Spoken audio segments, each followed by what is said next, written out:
No. I'm a bender. Who the hell are you anyway? I'm a bender. I saved the whole of reality from you. I am a bender.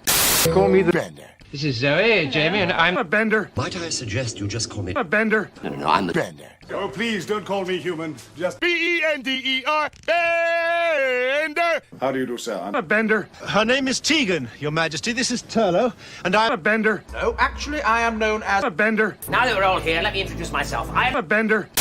I'm a bender. And who are you? What are you going to do with a bender? Do you know what I see, Doctor? A bender. I walked in universes where the laws of physics were devised by the mind of a bender. basically run.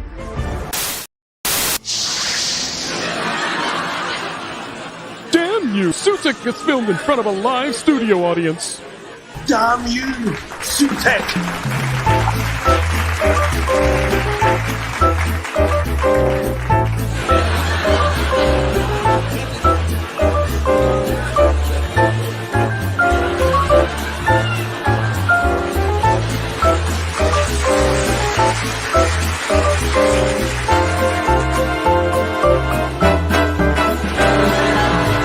This show ain't no good.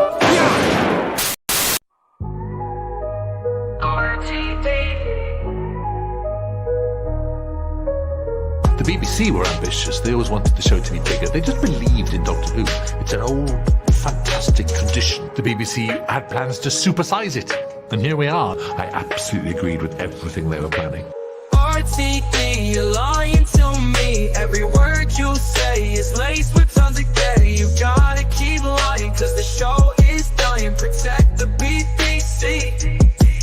There isn't an official Bible, and a lot of it's in my head. I do know the entire television history, so there's a lot of flexibility. But yes, I do have a list of not a list of rules. The timelines got mixed up, and I'm a little bit more diligent. RTD, you're lying to me. Every word you say is laced with tons of gay. You gotta keep lying, cause the show is dying. Protect the BBC.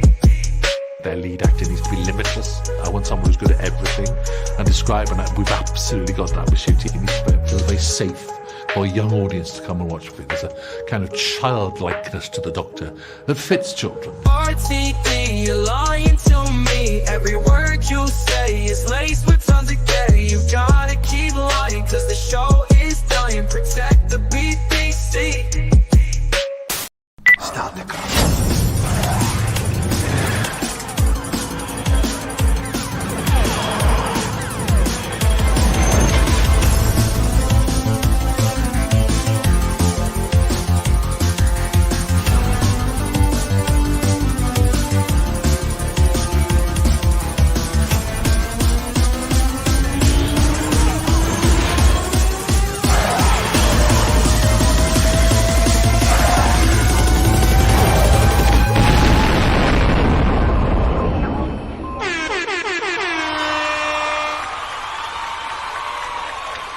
Yeah!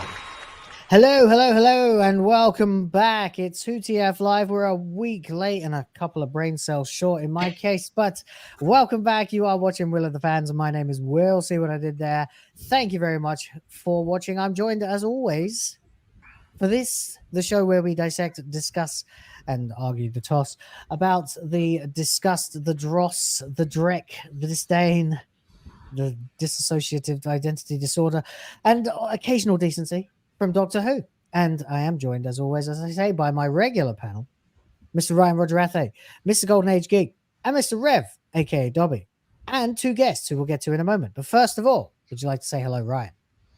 Well, hello, everyone. I hope you're all doing well, and it's great to see you all watching today.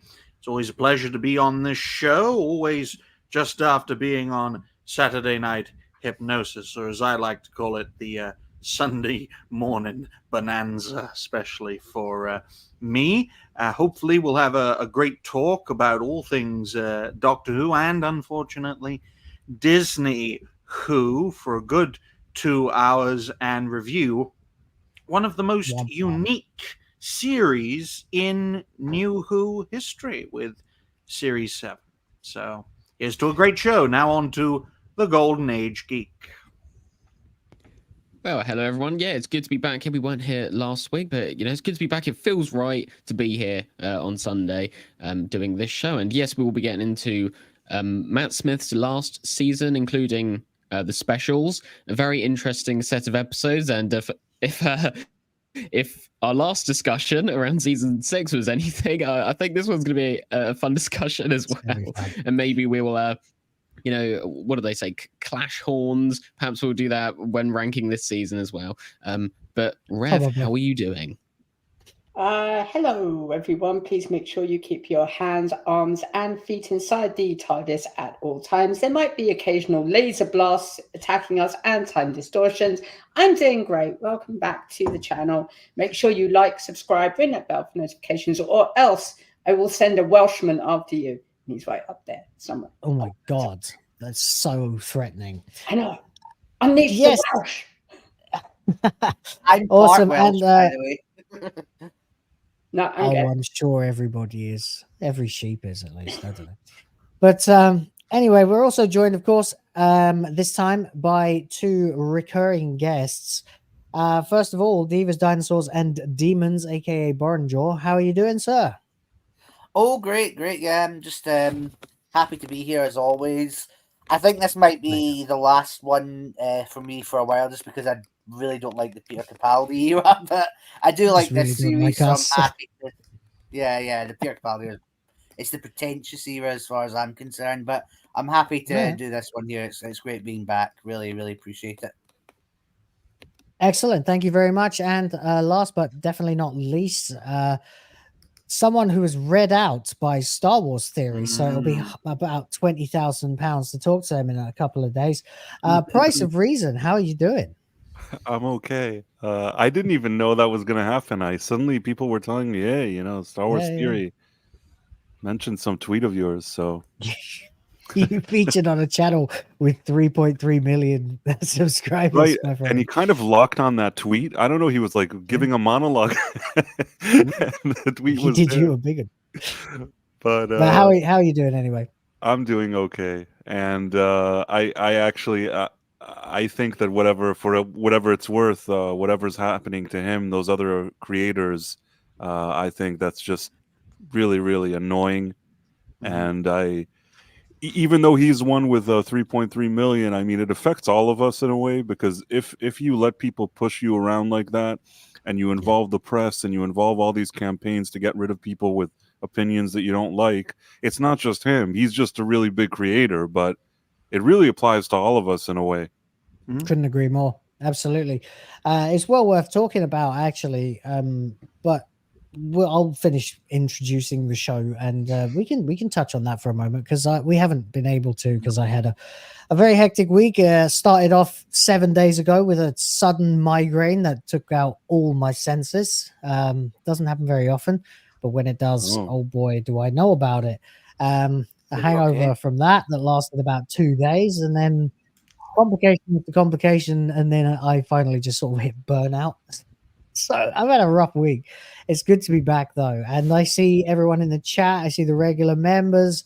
I see Divining Dragon. I see Bman, and of course I see the mods as well. We've got Iris Rhoda. We've got Adam Juman.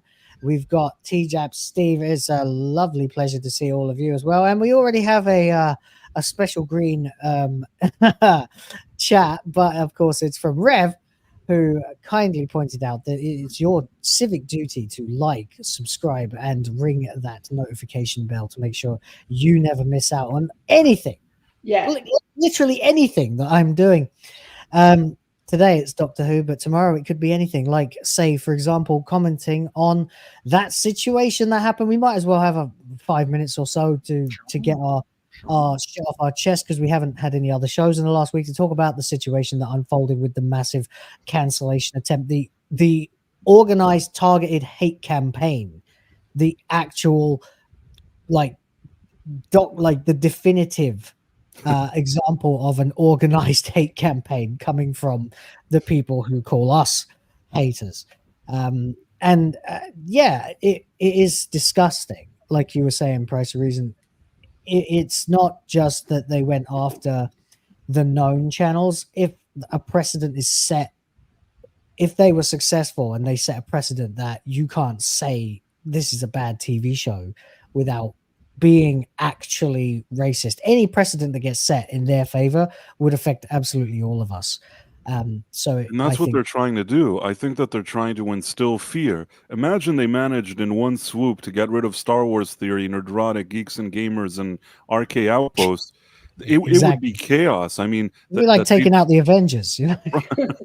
Right. There is a precedent for this, though, because this has happened before, although that was from a political perspective rather than a pop culture one. And when a lot of prominent political citizen journalist-based channels got purged in the late 2010s, the likes of Alex Jones, the likes of Milo Yiannopoulos, the likes of Stefan Molyneux, it created the void necessary for some of the creators you mentioned, Price, not all of them, but some of them to make names for themselves, filling in the void left behind. And the exact same thing would happen again with the new generation of mostly pop culture content creators filling in that void. I mean, you get rid of Nerdrotic, and then Hypnotic will take his place. You get rid of Hypnotic, and then some other guy or gal will take his place. Those kinds of tactics do not work in this day and age because there are far too many people. If you want to destroy content creation, you don't target the top, you don't target the bottom, you target the middle, you target the connectors, the people who bring others together. That's your best chance of destroying all of this.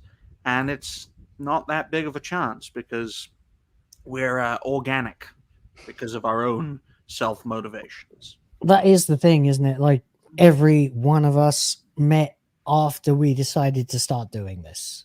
We didn't sort of meet and go, hey, let's all start YouTube channels and fuck with Disney. No, we all decided that Disney was fucking with us and we'd had enough. We decided to go public with it. And that's how we met. Cushing, sorry, saying that, you guys know who Peter Cushing is, right? Yeah. Of course, yeah. Yeah. So I just don't know if you're horror fans or anything, but yeah, Peter Cushing, his estate. Well, we are at least Star Wars fans. Oh, of course, yeah, of course, yeah, obviously. But yeah, no. His estate are suing Disney as well because they used his image without permission. So this goes through the amount of lawsuits. There's obviously Big Gina's. There's now Peter Cushing's family. There's what was it? They got someone eaten. They let someone get killed in one of their rides or something, and there was another person got eaten by an alligator in one of their parks. Yep. So it's like the lawsuits are mounting. I mean, I know it's naive because have you ever used Disney Plus? Disney Plus Triple D? Never used Disney Plus. No, I don't. I refuse to have anything to do with Disney after what they did to Gina Carano. So no, I have not ever been signed up to Disney. I'm proud of that. Well, they're still going to kill you anyway because they have more money than sense. Yeah, I know. But if you really have annoying. ever used Disney Plus, there's a caveat in the terms of service that prevents you from ever being able to sue them. That's so ridiculous, but it's true. It's almost like vaudeville evil. Brenda, did you not hear about that one woman who died at one of their restaurants and the husband couldn't sue because he was subscribed to Disney Plus? Yeah, and fucking and hell. it's not currently subscribed either. It's ever subscribed, even if your subscription has lapsed. And these people that claim to be left wingers, I mean, these ones who claim to be left wingers take the side of this evil company. They're like the fucking company out of Alien. Yep. That's Never Well, they're a little bit less Neil Kinnock and a little bit more Karl Marx, you know. Never sign my sign my user license agreement, folks, because we'll have your organs, we'll have your intellectual property, we'll have We'll full literally access do to the your human will. Sentai pad. We'll have everything. I mean, Disney and Disney Lucasfilm, they're being rightfully sued by Peter Cushing's estate because they used his likeness in. Well, it's a bit late, though. I know. They thought that they had inherited some kind of likeness rights deal from George Lucas. Turns out they hadn't. So, oops. Whoops. Oopsie. Yeah. It's all coming crumbling down the road. I can understand. Don't worry, guys, because George Lucas and Donald Trump are going to go storm Lucasfilm and take it back from Kathleen Kennedy. So don't worry. So it's all being sorted.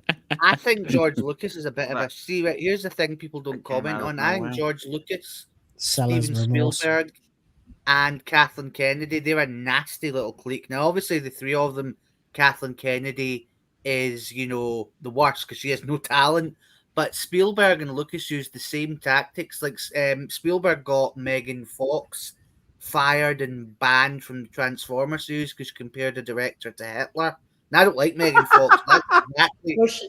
Google it. That's exactly the same shit that what happened to Gina Carano. And George Lucas also blacklisted Dave Prowse and ruined his life. So I think they're a nasty, disgusting little clique, and I'd love to see all three of the bastards go under. But Kathleen Kennedy does have, I think, a twin sister. So if she ever does get fired, she's just going to be replaced by her twin sister. She does have a twin sister. But I wanted to say something about Megan Fox, which is still a bit different than Gina Carano. Megan Fox was given an opportunity. She wasn't established. She wasn't anything. She was basically a nobody. They gave her an opportunity in that Transformers movies. Her behavior didn't help that situation. It doesn't matter if she would have just said the guy was a dictator or whatever she called him, because they gave her this break, and all she needs to do is go to the press and say, this is so great. I'm so grateful that they gave me this break. I'm making $5 million a movie, and they're great. And instead, she went to the press and said, well, I don't like being here. That guy's Michael like that. Bay is Hitler. Right. You're getting cancelled now. The original SJW. I don't think that it was as much cancelled as much as she got fired in this case, because she did get other roles afterwards. You've seen her in other movies. Yeah, she did plenty of things. That's only because before Transformers, the only thing she'd really been in was an episode of 2.5 Men where she played some jailbait.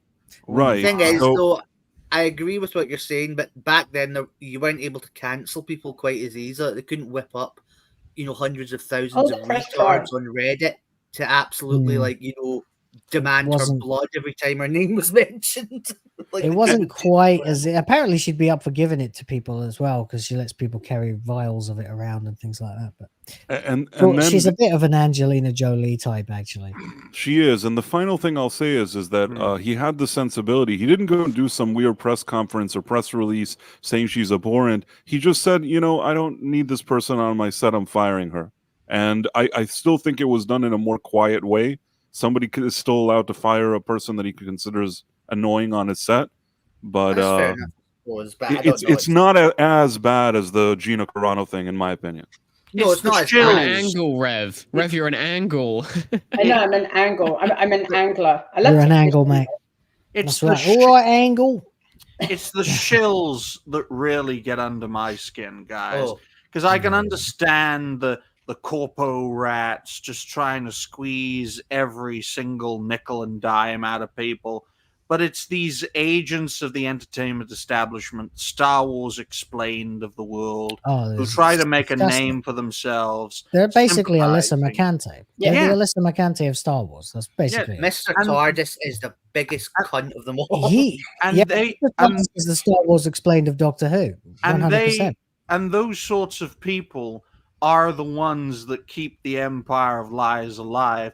And it's those sorts of people that try to cancel content creators like us who are either more prominent or either up and coming in terms of growth. Because for all of their faults, and they have many, they realize the power of content creation, unlike the establishment, who purged the political creators. But they didn't really purge the pop culture creators because they don't see the importance of popular culture. No. Their servants do, but they don't have enough influence to convince their masters to purge their opposition, as we saw with Team YouTube. I mean, that shocked me, quite frankly. I thought we were just going to see history repeat itself and another generation of content creators getting purged. Boy, was I wrong, and I'm happy to be it. Me too. Yeah, I thought for a minute we might be on a little bit of shaky ground because they were really hitting it hard. It wasn't just one attempt; it was a bunch of, relatively high profile names. I opened up Twitter and it's literally like the first 200 posts, just all the same. they all used the same images. They all had the same wording. It was literally like copy and paste. It was clear that this was put together. This is targeted And attack. And it just It's embarrassingly obvious attempt. And for Team YouTube to say, look, go on, Ryan. Well, I was just going to say, it just goes to show, folks, that the tactics have not changed. The personalities may have developed and changed, but the tactics have not changed. We are still dealing with the same kind of foe in this day and age. The only difference is in the topic. And I think that the topic of the day is going to ensure more and more people speak up, and you're going to see this bleed through from popular culture to culture as a whole, and then from culture into the political realm, because it's like layers, folks, on the ground.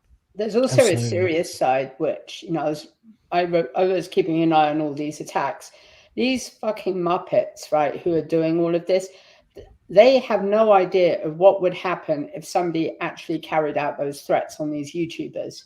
So they could be held accountable for, let me think, attempted murder, soliciting. I mean, they're protected by institutional power, Dobby. Nothing would happen to them. Mr. TARDIS, as we say, no, because you're completely right, Dobby, but Mr. TARDIS is the worst example of that, because he tried to make out that a YouTuber... No one likes him. No, but he tried to make out a YouTuber was a paedophile because said YouTuber said said YouTuber said he fancied Victoria, you know, the companion from classic era, who was played by an actress in her 20s, right, and whose age was never stated on screen. But some stupid bit of spin-off material written in the 90s says that Victoria was 15 years old, right? Which is ridiculous because Jamie's meant to like her, so unless Jamie's, you know. But anyway, but because of that, Mr. TARDIS then wrote that this guy wanted to groom a 15-year-old. He's a piece of shit. I mean, he did an hour and a half hit piece on me, like for one video. He blocked me because I said to him, right, I asked him, you act as though you care so much about female heroes. Name me 5 TV shows you watch that star, you know, female heroes. And he blocked me, but then he later unblocked me, and he said he was only able to barely scrape up 3, and they were Doctor Who, Twilight, and 50 Shades of Grey. 50 Shades of Grey was one of the female-led things he watched. What the fuck's he on about? What about Xena? You could literally name 4. Alien, Aliens, Alien I'm just 3, limiting it and to Alien TV Resurrection. I was just limiting it to TV shows, but there's Xena, exactly. Yeah.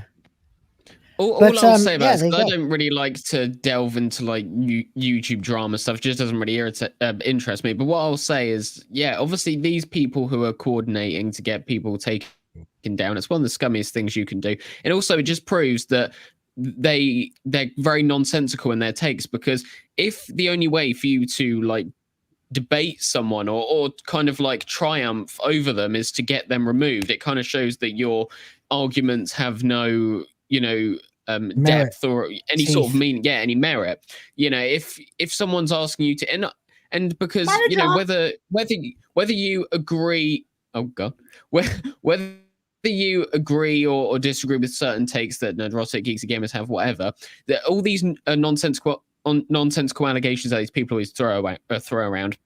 It's absolutely dumb. I mean, absolutely right. It was easy for Jeremy to debunk the whole, because that whole thing that those shills were sharing around was that Geeks and Gamers started a targeted hate campaign against what was her name, Kelly Marie Tran, and then Jeremy pulled up the video and he was like, I have a problem with her character. I think her character's awful, but the actress seems very sweet. She seems very nice. So don't go, you know, saying mean things to her. And again, it just shows that these people, they can't have a discussion. They can't have, you know, a debate, because there's no merit to their arguments. So all they can do is kind of take away your ability to, you know, sort of cast a debate out there. And I say this to like the Jodie Whittaker fans. Even though I fundamentally hate that era, you know, if you're an actual fan of it and you can explain why, then by all means, you know, talk to me and put your points out there. But if the only point you have is, oh, you're a racist, you're a sexist, then I'm not going to engage in that type of debate. But if you actually come to me and say, look, I know it's not a well-liked era and I understand that it has its flaws, but here are the reasons why I like it, then sure, I'll hear you out. But all we seem to get is you know, all this just a bunch of Yeah, it's spewing loads of pathetic. buzzwords everywhere. I have something to add here that the Kelly Marie Tran, what's called the Kelly Marie Tran incident. I'm fond of the actress. I don't think she did anything bad, but I think that whole situation, the way it was presented by the press from the beginning, was not accurate. Meaning, they tried to present this kind of narrative that there were so many ists and phobes that she had to leave social media. And the truth is, by all accounts, even before the movie came out, she on several occasions mentioned she didn't like being on social media anyways. And when she left, she didn't do some kind of big announcement as to why she was leaving. She didn't even shut down her account. There were a few posts and she didn't have a million posts up anyways. She deleted them. Whatever screenshots exist of those posts have people saying to her, I don't like the character you play. Now, that is not a ist and phobe thing. Do I think that the people needed to go to her Instagram to tell her that? Probably not. Are there a few jerks there that probably said something bad? It's possible. But I think if you're a public figure and you're making millions of dollars to be in Star Wars movies, you better have a thick skin. Yeah. I mean, I'm price of reason. There was no way that they could possibly have organized any kind of campaign against any single actress. The fandom menace, as it was, didn't even exist at that particular time. That's how they met. They met through hating The Last Jedi. Right. So they all independently said Rose Tico sucks, but there were massive problems with that movie from a structural and storytelling perspective that are far bigger than one shit character. Nobody said a word about it. I had a lot of conversations at the time with people. I was online, and I never ran into these kind of aggressive anti-Kelly Marie Tran situations. People didn't like. No, and I think that, you know, even with Amandla Stenberg and The Acolyte, I don't think people really focused on her. They just focused on the fact that it's a bad show and that, you know, the character is dumb. Yeah, I mean, she did attack us though. So when she put out the diss track, she became the story. I mean, before that, the story was this show is ass. Right. I mean, we were more than happy to kind of just let it go, but no, she came out again. She's like, I'm going to do a diss track, and then I'm going to play the victim, even though she's a multi-millionaire. Then she's like, she's oh my gosh, Nepo the fans are baby racist. too. We weren't being racist. That's the thing. What sparked all this? What sparked this hate campaign to demonetize the cancellation of The Acolyte due to low ratings? Exactly, which was a complete shock to both sides because Disney, likewise with the BBC, we didn't expect it either. Yeah, they're two of the only companies that can release failed projects consistently and not suffer serious financial consequences. So for Disney and for Lucasfilm to take the decision to cancel a show, it was a shock to us because it was quite the victory. It was a shock to the opposition, to the Disney shills, as an showed example. them that they were toothless and powerless and impotent. Yes. Yeah. And they panicked. And all we saw here was a panic reaction to try and get one over the likes of just us. A pathetic, childish attempt at a vindictive and expect the that way with out. Doctor Who, folks. Talk Yes, about exactly. foreshadowing. If We Doctor will Who, get that. if Disney Who dies, if it doesn't It'll get a be third us. season, expect Right. and every single person involved with undermining Disney Who, expect efforts of channel suppression against every single person who highlighted the problem with it, no matter their size or scale, because of that same panic reaction. But you can prevent that by helping YouTube to make enough money that they keep us on, even though we end up getting attacked by a hate campaign. And you know how to do that, folks. So I don't need to tell you, but it will I'll happen. just put this as well, and I think this is a good thing as well to sort of. I don't want to say is in a sense of you need to cover your tracks, but just sort of be aware of, you know, what you're saying and be aware of all your activity. Like, for example, we kind of, you know, poke fun at some of Ryan's comments and all that, because sometimes, you know, Ryan likes to step close to that line. But I think what it is what I think it's best to do as well is don't try to deliberately piss people off in a sense. Because I was watching the live stream that Star Wars Theory did, and he was talking about Ryan Kinnell, you know, when he sometimes makes his outlandish statements. I don't think, you know, Kinnell doesn't have any I don't think he has any genuine hate towards anyone. You know, it's all part of the entertainment. It's all part of the banter of YouTube and all that. But I think what's good as well is don't try to deliberately piss people off and sort of be aware of what you're saying, because I mean, I'm not so. Of course, everyone who knows me knows that I'm not the type of person to go around labeling people as spreading misinformation or this. But sometimes I do see the occasional post from Elon Musk or someone who I don't think he spreads some information because he knows it's wrong. But sometimes you see stuff and you spread it around. So just be wary. Don't just go out there and go extremely anti something because it's the trendy thing to do. Because if you do start doing that and then you do 100%. Kind of make a fault, and people have a lot of material to use against you. So that's why even in my videos, I mean, we speak on these streams and I'm happily, speaking freely. But when I do my actual videos, I make sure to I script them, not because what I'm saying is somehow not true or that I don't truly believe what I'm saying, but because I like to make sure that I get all my points out there. I like to preface all my statements to make sure that no one can say, oh, you're just saying this because you hate so and so. So even though it may get a bit old in my videos when I say, I'm not saying this because I hate this person or this, it's because I'm covering all the bases so that they can't use that against you. So it's always good to do that. Smash JT uses the same tactics, Goldie. He's their chief target. Star Wars Theory uses those tactics as well. He's their main target. They're not really tactics. They're just organizing your own thoughts so that you can better deliver what you really think. Well, the people who are targeted the most, ladies and gentlemen, are the moderates, not the extremes. The moderates, our opposition target moderates. No, but what I'm saying is, Ryan, is if you do go out there and you do make out that's why I never face any opposition. You're not and there's a reason for that.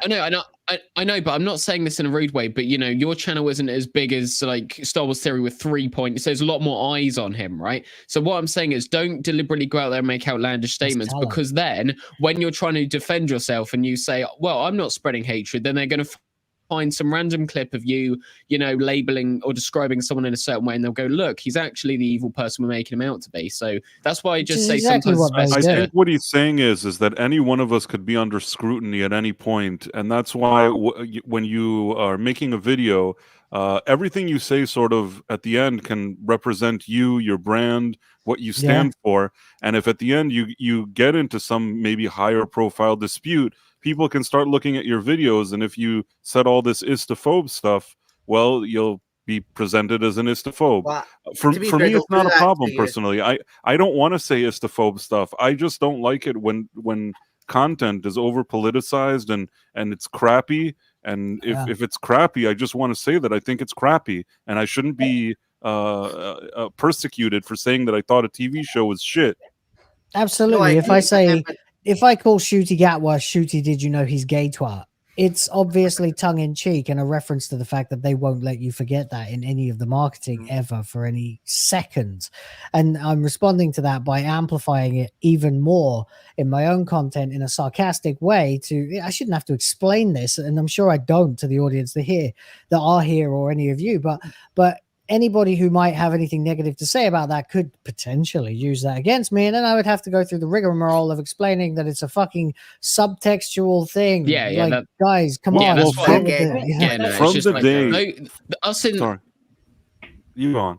I was going to say, us in this space, we sort of know that it's all tongue-in-cheek. We don't actually hate these people when we sort of, make those sorts of jokes. But to the outside, if you want people to sort of support you and see you for what you're actually saying you are, then sometimes it's best not to kind of make yourself seem too much of an edgelord. Like the one example I'll use, and I'm not saying this against her because I think, she's pretty funny and she has a lot of substance to her, her debates and all that. But someone like Melanie Mack, right? I know the reason she says the stuff she does is because she knows it's very taboo. So she likes to sort of throw the baton out there to sort of sort of stretch those boundaries. But when she's constantly making all these slurs her sort of brand, it makes it hard to sort of defend her and say, oh, she's not actually like this, because she's made herself recognized through those. I guess you can do it too much until it becomes all you're doing, I suppose. That's right, true, and though. with Shooty, I just want to say that I think that the main problem is that from the day that they announced him, they had two options. They could just make him play the Doctor the way the Doctor has always been played, or they could go to the press, talk about his preferences every minute, have him and then have the Doctor bend into what he is. doing like set photos, him cuddling with RTD, and Yeah, then nauseating. And then continuously talking about how the Doctor is going to be that way. I mean, they just completely took a character and forced him into some other thing, and they did it really blatantly. And then the thing with like John Barrowman is he was in another reality TV show. He lasted about a day before he quit, and I can see why, because he's sick and tired of being reminded that when he was on the set of Doctor Who, there were some. He flashed his dick at people, yeah. Yeah, and he was very open about this, but it's like, why? You know, you can see it from his perspective. Is he's trying to move on in his life. He's trying to do all these roles and do all these events, but every single time he turns up, people are like, "Oh, it's you again." It's the dick flasher. Hey, how you doing? Yeah. I mean, I don't have any context. It was doing love, like you have to say in the context, it was when they were doing love scenes and he was already naked. I mean, just to be clear, I don't like that kind of, humor. I think that culture is really shit. But actors do shit. They used to do shit like that. I mean, remember there's a story, Patrick Troughton pulled down the actress who played Zoe's skirt and her pants in the middle of a scene as a joke. And I mean, God, if he was still alive, imagine.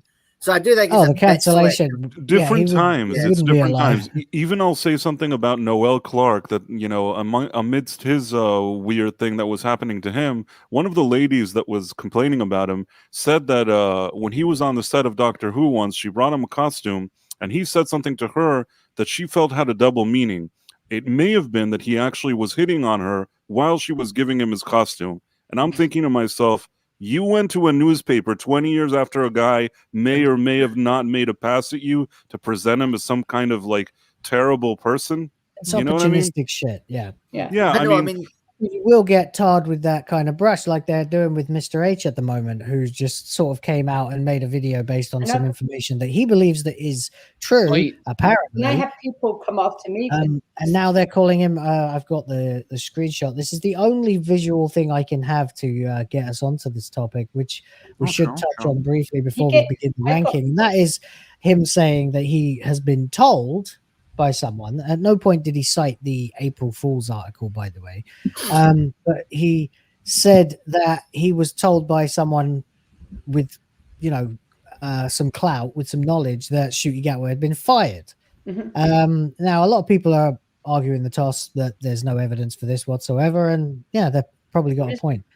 But, the response from the other side has been, Mr. H, a right-wing rage bait YouTube moron, seems to think Ncuti Gatwa's been fired. God, these grifters are getting desperate. I hope the wretched fool gets sued. I don't think they'd ever fire Ncuti Gatwa. He's going to finish his 2 seasons, and then they'll cancel the show altogether. And I think so, that even if Mr. H made it clear in his video that everything's alleged, it's come from a source, it's not official. So I don't think they'd have grounds to sue him. But also, these people said the same thing when, Nerdrotic was one of the first people to say, look, I've heard that they're going to do this Timeless Children thing, they're going to retcon the Doctor's origins. And they were like, oh, no. Wright just doesn't like this era of Doctor. He's trying to make excuses. He's making up lies, and then it did happen. And the same thing happened about the Bi generation. That happened. And I mean, again, I don't know if any of this stuff is true, because I don't work for the BBC or Band Wolf or anything. So I can only sort of go from what we're being told and all that. And again, I can't say anything's true or anything. But it's kind of like you can't just say that he's definitively lying until it's kind of like it up in the air. He said everything's alleged, it's all speculation. So as Mudcrab points out here, he's not rage bait, is he? I mean, he's almost anti-rage bait. He very much conducts himself the only thing as I'll the say adult in the room. That Mr. H did wrong is the title of his video was very misleading. He said Ncuti Gatwa has been fired from Doctor Who or something. He should have put a bunch of question marks, or he should have put has Ncuti Gatwa been fired by putting the title would have written fired question mark.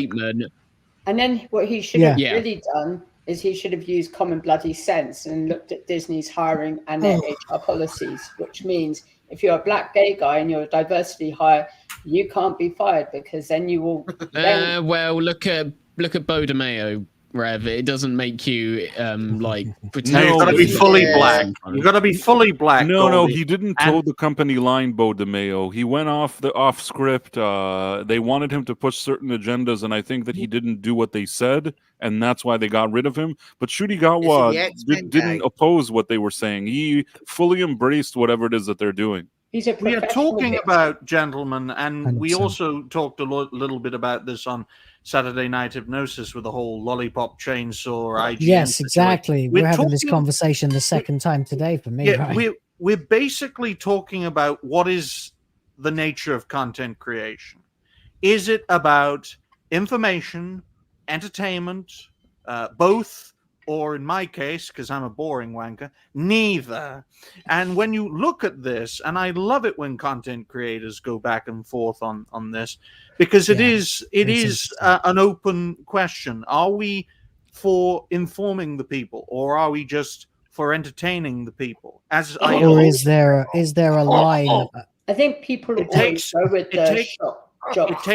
all sorts to be a content creator, and there are plenty of successful content creators who could easily work at CNN. A supervillain is not a fucking news source, and neither is a guy with 0 in his fucking name, but they are popular, prominent content creators who speak their mind. They're not journalists, and any content creator who fancies themselves as a journalist, stop making videos, stop being on shows, and start writing articles for websites if you want to be a damn journalist. Content creation and journalism are not the same thing and shouldn't be commentary, speculation, rumor mongering. These are things you Mr. tried to to be a journalist though, but he failed miserably. He tried to get in with all that arse licking, and it's so funny. All he managed was like 3rd floor assistant manager that he still includes in his profile. Yeah, I've done more work for the BBC than him.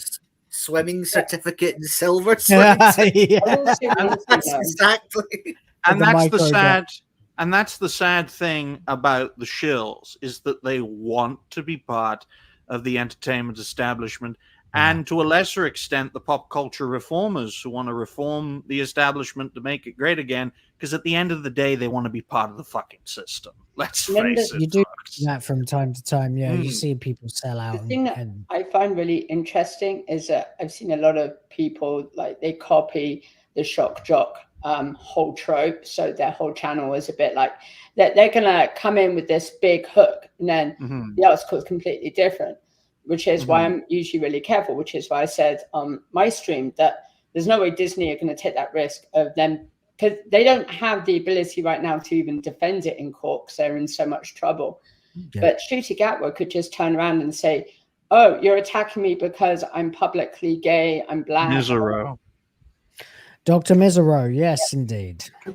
And the less said about him, the better. We do have a last thing about Judge Ncuti or whatever his name is I think he's terrible representation for gay people, because the sad thing is lots of gay guys could have played the Doctor and they'd have been fine. Like the first guy they actually were going to cast before William Hartnell, Jeffrey Balden, he would have been a brilliant Doctor because he would have embodied that same kind of old professor type, whereas Ncuti makes it look like if you cast a gay guy, he has to play it as this ridiculous caricature. So I mean, that's gay. Yeah. A satirist taking the piss couldn't have done a worse job of a gay Doctor. I mean, seriously, it's like, oh, if he's gay, he has to dance on tables. He has to have a big Freddie Mercury moustache. He has to be all over every guy. Yeah, they made him grow that for it as for it. He had to wear a fake mustache for the first couple episodes he shot, apparently. Because they wanted him to have snowmanning. You know, in the first one, apparently how many fingers. That was a Disney. That was a Disney directive, including that scene.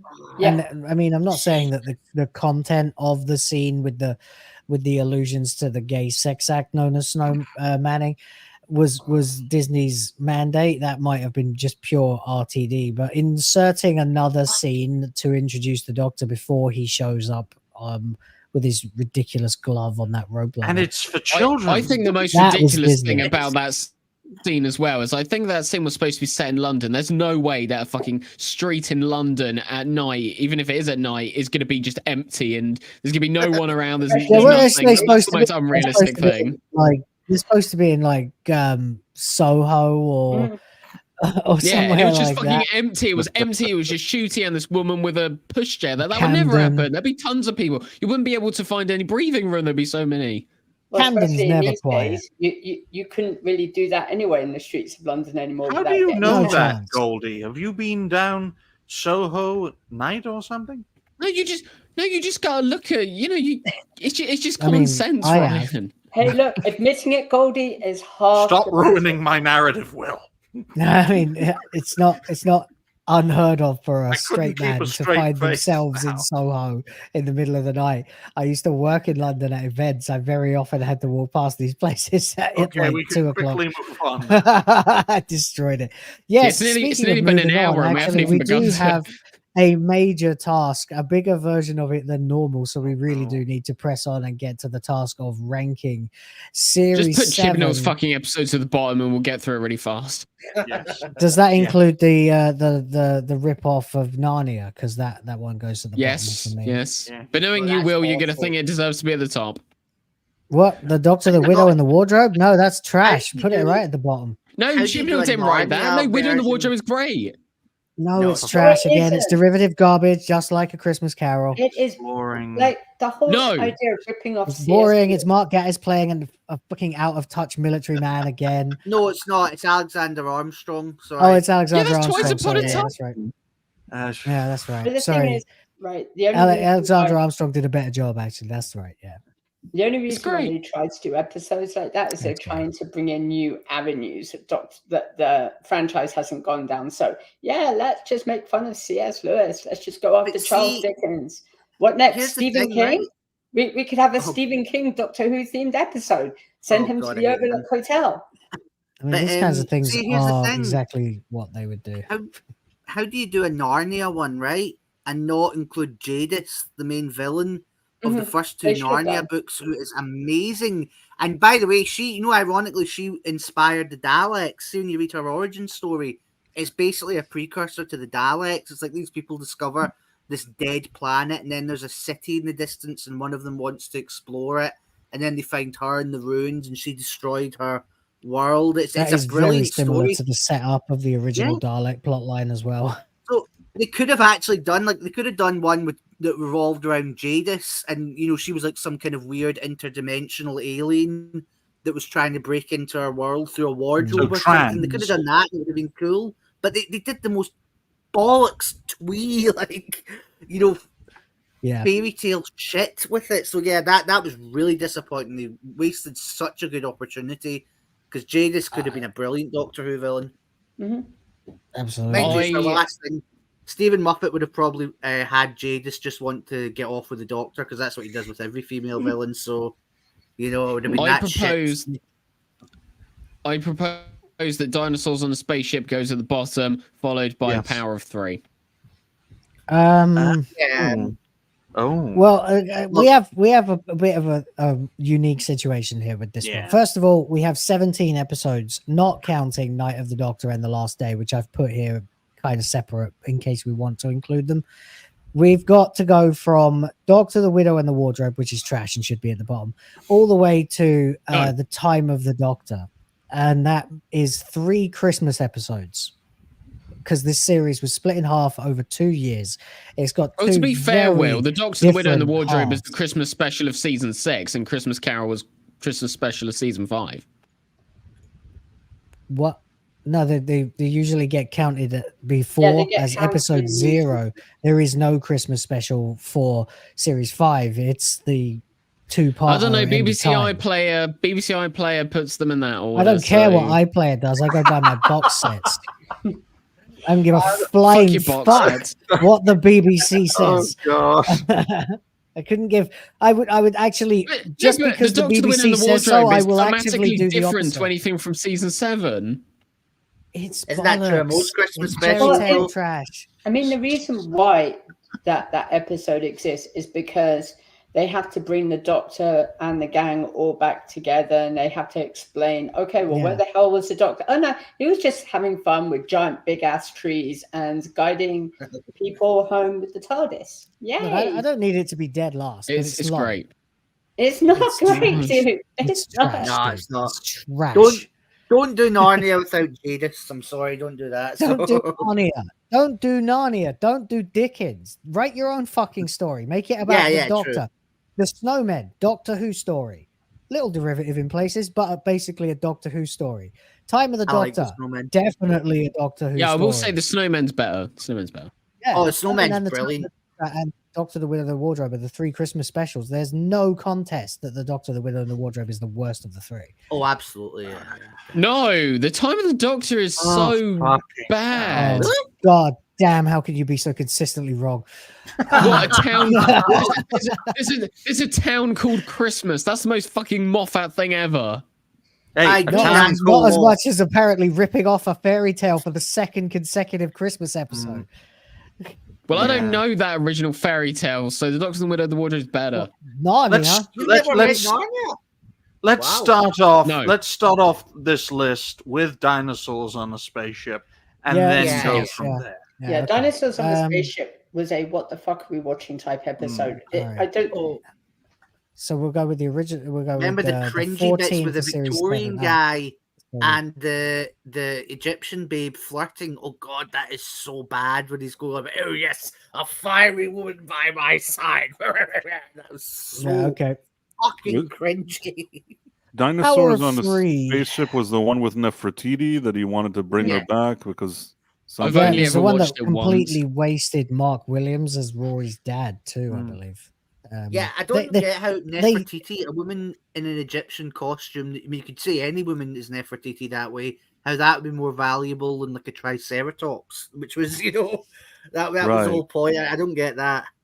That was weird. And yeah, she didn't look like anything special. She didn't even look like the historical Nefertiti. No, like the casting wasn't that good.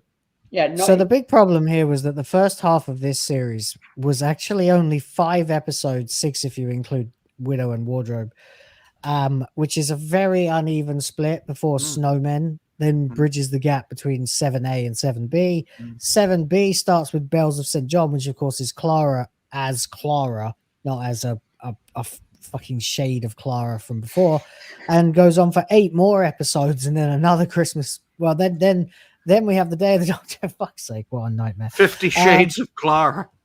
Yeah.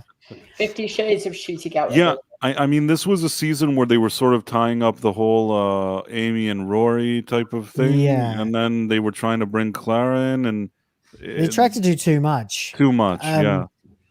Definitely. I don't think Asylum of the Daleks is as bad as some people give it shit for. It's Though okay, I'd say it's one of the better ones, I think, of the 5 that they did with Amy and Rory.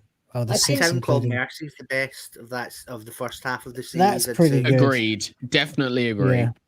I think Yeah, the I other like that thing one a is lot. people are. But we have to rank the whole series, unfortunately, as one lump. the only saving grace with Clara is that at least she looks nice. In 2024, if you'd have a Clara, she'd weigh. Sorry, I know that. I hope people aren't going to call me an islamophobe. She'd weigh like 7 tons and have like blue hair. You wouldn't have a Clara, you wouldn't have a Karen Gillan.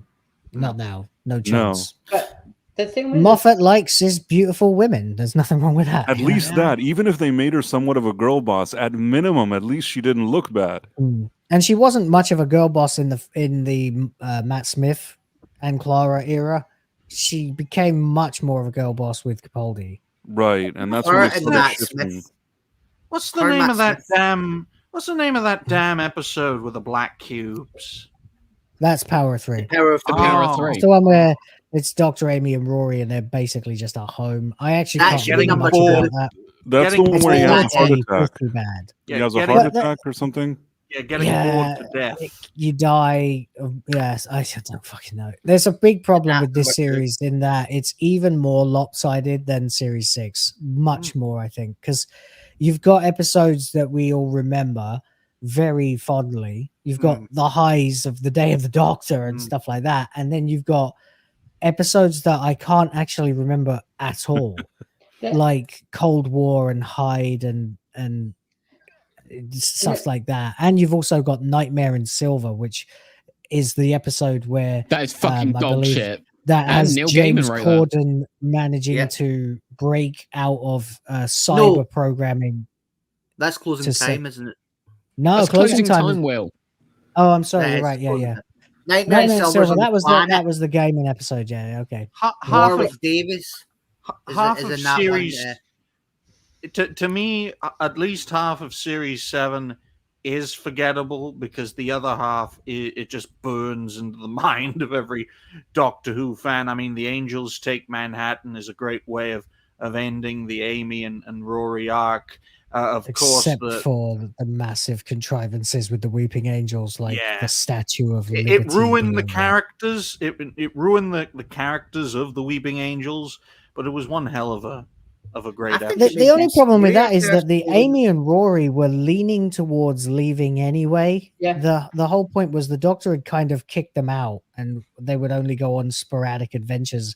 I hated the fact that they had basically got to almost divorce when he caught up with them because Amy became a model. That felt I don't know contrived as well. Why That- why write that? Yeah, exactly. No, also, wasn't there a situation that Rory waited like 2,000 years or something? You know, the whole that was thing, series 5. You an wouldn't forget eternity that. He waited for her, and now she's a model, and he doesn't like her. The whole thing was weird. It didn't. It was didn't feel unbelievable. organic for what they were doing. I think That left was him Asylum because of the she Daleks, couldn't unfortunately. she couldn't have kids, and so she left him because she thought he wanted to have kids. So that was meant to be noble on her part, but it came over wrong, and a lot of people did not like it. Yeah, at all. it came over as really contrived is the only word. Like Yeah. you had to do some serious mental gymnastics Yes. to have the very unique relationship that Amy and Rory have had, and then think that something like I can't have any more kids with you, even though I love you so much, would be enough to steer Rory away. Nonsense. And then the other thing, However, the episode was pretty good. the other thing that went wrong with this season is I think people now are just getting overtired with the Daleks because it's like nearly every other season we've had Daleks coming in, nearly every. And I think what's happened is people I'm never are like, tired oh my of the gosh, Daleks.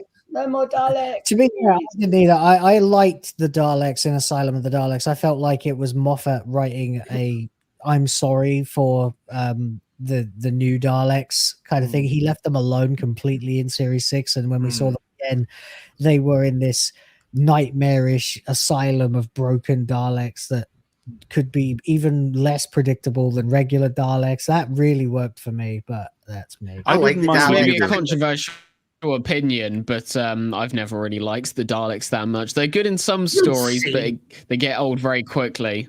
No, the Daleks and Doctor Who fans have got, ironically, the only people that seem to have an issue with the Daleks. They seem to think that they're not as good as they're made out to be when it's the general public that loves them. But I think the Daleks are among the best villains and creations in all of sci-fi. They were overused. They are in terms of. They're great, but overused. I agree.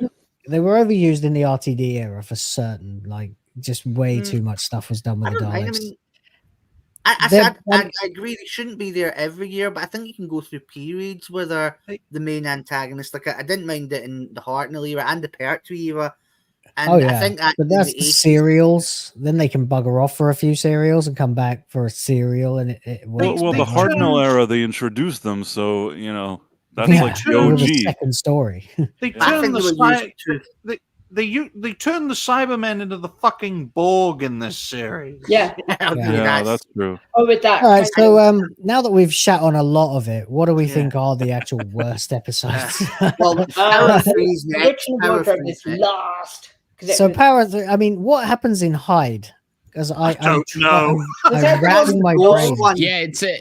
It's a very strange episode because it's all over the place. Because for the first third of it, they're inside that house and they're investigating the ghosts, right? And then the Doctor and Clara just nip off in the TARDIS and they go to the dawn of time and then the end of the earth or something. And they have this whole thing where they're going around different times taking photos, and then they go back and then they find that different dimension with the being, and the being's not actually evil. It's just after a loved one or something. It's a very strange one. Yeah, I just barely remember any of it. It's So okay, I but feel when like you the look ones I at- can't remember should probably go even lower. Yeah. Like they should be. I would dead say that the last. Power of Three definitely goes next, followed by Nightmare in Silver. No. I'd say Doctor Widow or Wardrobe with 3. I'd say yes, Power of 3 next, No. then Doctor Widow. Then Doctor Widow and Wardrobe. I agree with that. Yeah. Yes, Yeah. yes. All right. Okay. I'll just do that for the sake of moving along, because there's a lot to get through in this. So the Power of 3, and then I don't know. Power I of get 1. The, the power, power of of- 2. The the power, power of of men. Oh, you guys are giving oxygen to a show that shouldn't have oxygen. I fucking hate whenever someone does that chant. It Doctor irritates Widow me. and wank. especially the bit where you say have room. many. That bit just Man. That's why I want to recut that, and I want to cut it at the moment they sing "Many." I want to cut in the title sequence from 2.5 Men, so it just goes the power of men. That would be better. But that's just my Followed by delusions when winning. I'm editing. Tiger The Blood. power of winning, yeah. The power of Tiger Power of Blood. You Tiger can do a Blood. lot of them actually with Charlie Sheen alone. Anyway, okay, I think we're doing quite well now. We've got some that what is Hyde? I Is don't it, even remember the I can't episode. remember. Here, look, I'm I gonna just look remember this that there shit was up. some I sort can't of remember. warped statue thing or something with Yes. I would agree that Nightmare in Silver should be next. I think its story has got the laziest resolution. It's literally you find out Warwick Davis could have teleported them up the entire time by just speaking a word, and for some reason he didn't. So I think that deserves to be next. That's awful. It's that pocket And it's dimension one. It's the And the episode that Cybermites were made damn cheating. the Cybermen Iron Man. When they're all like, they're essentially Iron Man just flying everywhere. And apparently when one gets injured, then they all become like immune to whatever killed that one Cyberman. Yeah, they became Yeah, like exactly. the Super Borg. But yeah. at least So I that can plus it remember was the written by a episode. I mean, Hyde is I still really think it's an issue that I can't remember Hyde at all, and I barely remember Cold They're War. in this big ass house, and that's the one with the creature that they kind of argue about whether or not it should survive or not. Is it made of wood or something? I don't The know. Ice Warrior one was absolute shit, by the It way. gets The stuck Cold in- War. Ice Warrior I one's hate great. it. It's Alien. Yeah, If it's Doctor kind of Who made forgettable. Alien. It's just And really Alien, go- and it's a Mark put Hyde Gatiss next, episode. I then. hate his stuff. Put Huh? Hyde next. Hyde? Yeah, I I guess. believe anything- Mark Gatiss also wrote the Crimson Horror, which I much prefer. Hmm. And the only problem with Hyde yeah, is yeah, he did. He wrote 2 in this series. He got promoted despite every episode he writes being trash. the thing that I I have an think- issue with No! Hyde Yes. is that it's set in That like sucks. it's a Before very- Jodie Whittaker and Ncuti Gatwa, Mark Gatiss was the worst thing about Modern Who. No, he what? No. wasn't. Okay, The No. Unquiet What's Dead, the that's not a message? bad episode. The Idiot's Lantern, that's not a bad episode. I Yeah, got- that's Silly pretty dude. crap. I gotta say though, I would have preferred Mark Gatiss as a showrunner than Chris Chinballs. 'cause Oh, I think agree. Yes, Ken yes, Balls yes, wa- yes. was- Chris Chibnall has never written a good story apart from Countryside and Torchwood. Everything else is fucking garbage. Yeah, no, come on, that's ridiculously hard. Chris Mark. Chibnall is more of a soap opera drama thing. He's good at All writing. right, his- okay, I'll give you that. Okay, Chris Chibnall's worse than Gattis. Yeah. Okay. Oh, you But could after do- that, you could do like a It's not even a competition. you could do a tier list, Will.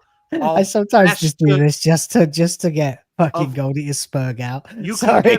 you could create a tier list of best to worst Doctor Who writers. Oh, we'll do that. Yeah, we'll do By that. the way, can I just say Stephen Moffat wrote far worse episodes than Mark Gatiss. Hellbent, Death in Heaven. I mean, even the Doctor Window and the Wardrobe. These are all worse than anything Mark Gatiss ever did. Mark Gatiss's at worst were just Wow. bland, forgettable. Whereas Moffat fucked up the whole lore. I mean, look at the sexual braggart version of the first Doctor in Twice Upon a Time. He goes, "Oh, I've had experiences with, you know, women and all that." That's way worse than anything Mark Gatiss did.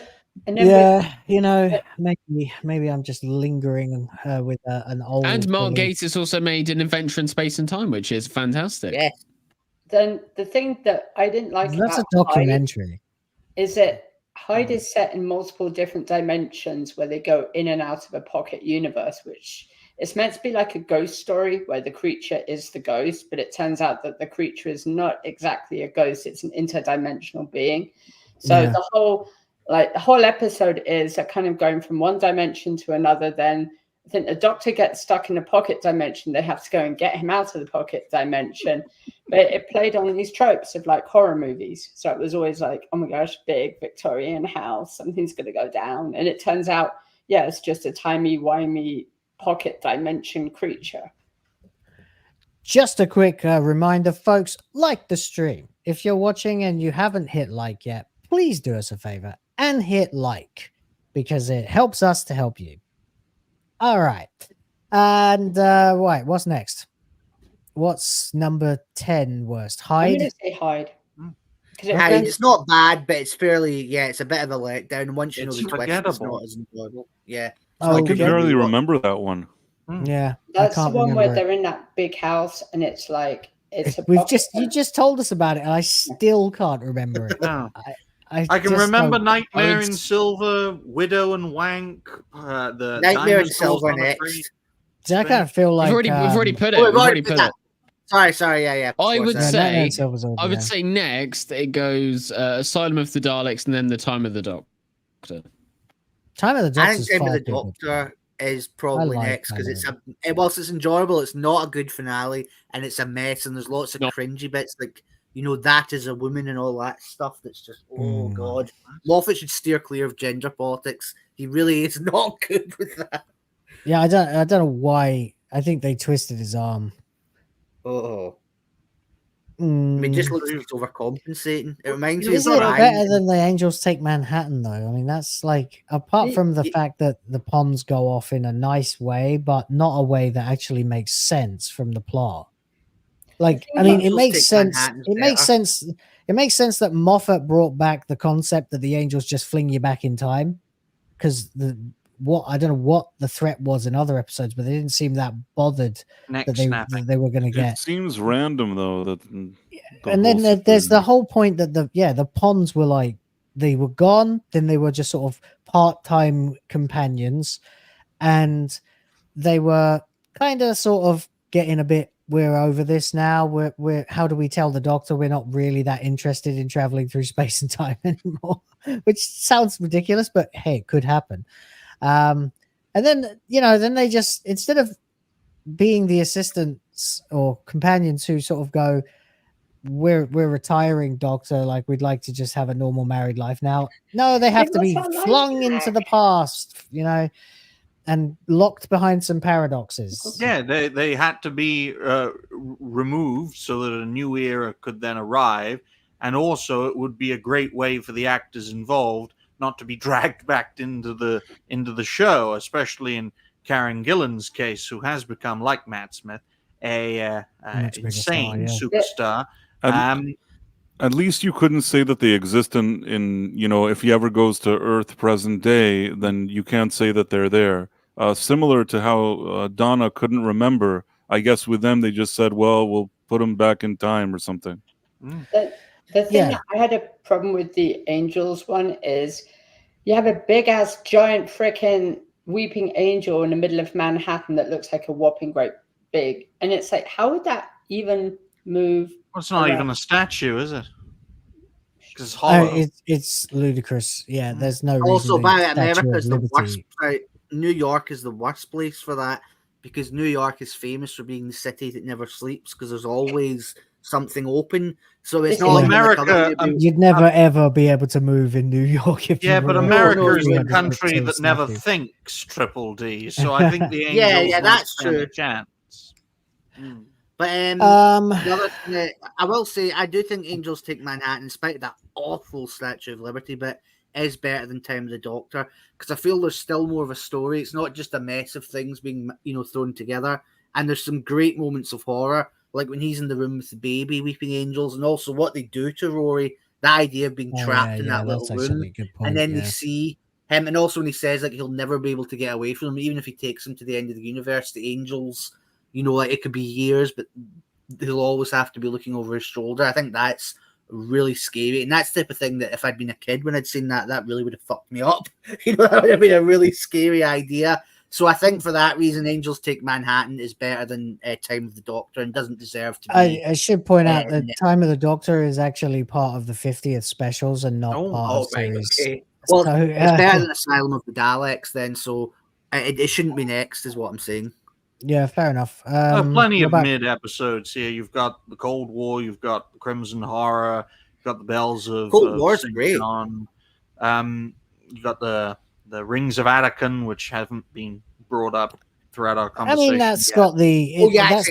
I bet that's being preserved. That's a really good because episode. of the really crazy that good next, speed. though, it's very mawkish. Well, the finale of that episode is superb. Is the lead up fantastic, to it is not. But I mean, we also ranked Dalek as like the number one for Yes. series one, based really on only a couple of scenes. So we've kind of set a precedent that a good enough scene that's really hyper memorable.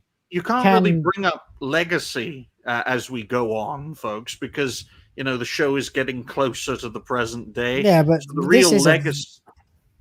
I'd say that Akaten comes up very often on my particular algorithm as the next thing recommended after some guy talking about Doctor Who. When I'm watching somebody else talking about Doctor Who, it will be Doctor Who Akaten speech. That's like the algorithm loves that, so it must be very popular. The speech, yeah. I don't get why everyone likes it so much. It's a great scene. It's because Matt Smith didn't get many opportunities to really flex as an actor. No, I don't like it just because of the final act. I think it's a very good story. It's very interesting. You have this young girl who's been sort of put in the position of being by a country. For a son, yeah. An Epstein special. Doctor Who Epstein. Okay. Well, you wanted my input. There we go. I guess so. One great mid episodes, you utter shill. This season's full of rubbish. I think if you're gonna make the point about the whole silence and how that all played out, I mean, they could have even the premise itself doesn't make too much sense. So River was the one being groomed. Then effectively she doesn't remember being groomed, but then she's part-time Lord, but then she's not part-time Lord. She's still connected to the. It was very convoluted. That's the wrong season, Dobby. Oh yeah, Season 6, yeah. It's all right. They are starting to blur together for me too. Remember, I couldn't remember which. No, but I think episode. Rings. I just want to say So the what's speech, next? I don't think it's that good because it's. I don't too like over, Crimson Horror. I do. It's too over the top, and it's also like, see when he says he walked in universes where the laws were devised by a madman. What the fuck? By does a it mean? bender. Does God exist? By a Does bender, God- yeah. does- Previously by a bundle of sticks, but I had to edit that because we kept getting demonetized. Oh dear. At least we didn't say the two infamous words. Yes, we haven't said them yet, and the demon man is on standby if we. Yeah. Yeah. An interdimensional being. You mean a tranny? No, demons, like demons. I'm just going to shut up now. Bad. All right. So what is next? I don't like Cold War, but some of you do. I don't like Crimson Horror, but some of you do. I do like The Time of the Doctor, but most of you don't. So I guess we have to put Maybe time. the Oh no, audience then. that doesn't count. What about Journey to the Center of the TARDIS? Which is another Yeah, episode that isn't being talked about. It's not That's a very really memorable forgettable. episode either, to be honest. Yeah, I would put that, Put next, that next. maybe. Yeah, I think so. Yeah, okay. That's it. Yeah, I think sometimes we get stuck in a loop. Oh, for God's sakes. Of It's this so- TARDIS. of this TARDIS. Yeah. I'm trying to cut out words so I don't have to keep extending the These length are of not these. the TARDISes you're looking for. Exactly. All right. Someone pitch the next one. Asylum of the Daleks, maybe. I quite like it too, but it's probably weaker than the rest of this series. The only thing with Asylum is, okay, it was good from one concept because you had this idea of Osgood and Oswin. Oswin. Osgood is the girl who wears Baker's scarf and works for UNIT later in Capaldi's era. Yeah, and the 50th. Yep. Fuck me. Yeah. Imaginative names. I like Asylum of the Daleks because I actually enjoyed by the time this came out, Doctor Who had so much press. Everybody, even random blokes down the pub would go, "Isn't that girl off Brookside who's going to be joining Doctor Who?" Guys who didn't watch it knew this stuff. It was at its peak of popularity. So yeah, well, it was its peak of coverage, I'd say. It wasn't getting the ratings that it was getting before, but it was very much hyped. So everybody knew that chick was going to be joining. So they then put in a clever enough red herring that actually was quite clever to have her appear and then have her immediately written out as a Dalek, as someone who'd been converted into a Dalek.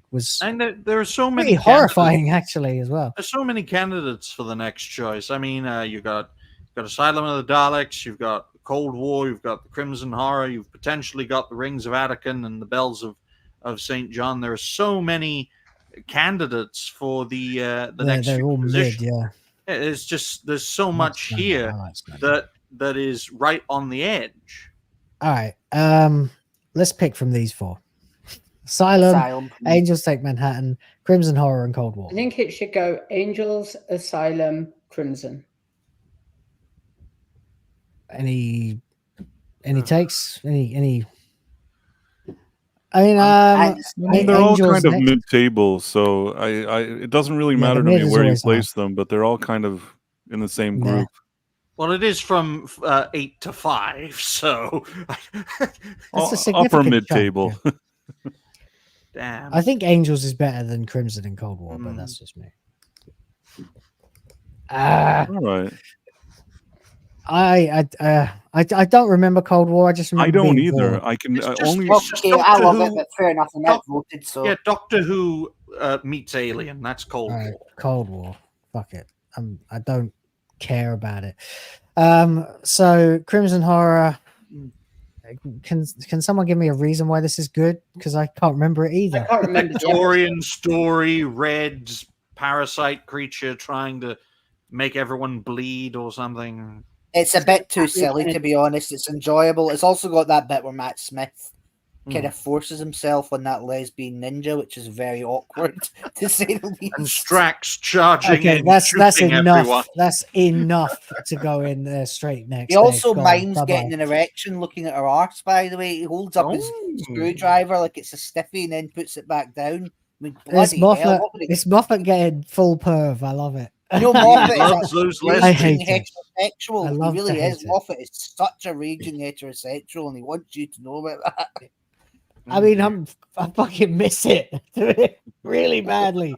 I would much rather have to deal with some occasionally cringe, super straight writing than let's grind to Kylie in a stranger's spaceship while our assistant gets quietly murdered, potentially. It's the same thing, though, by the way. It's a writer who isn't just fucking writing Doctor Who has to inject his own sexual proclivities onto something that's supposed to be for fucking everybody.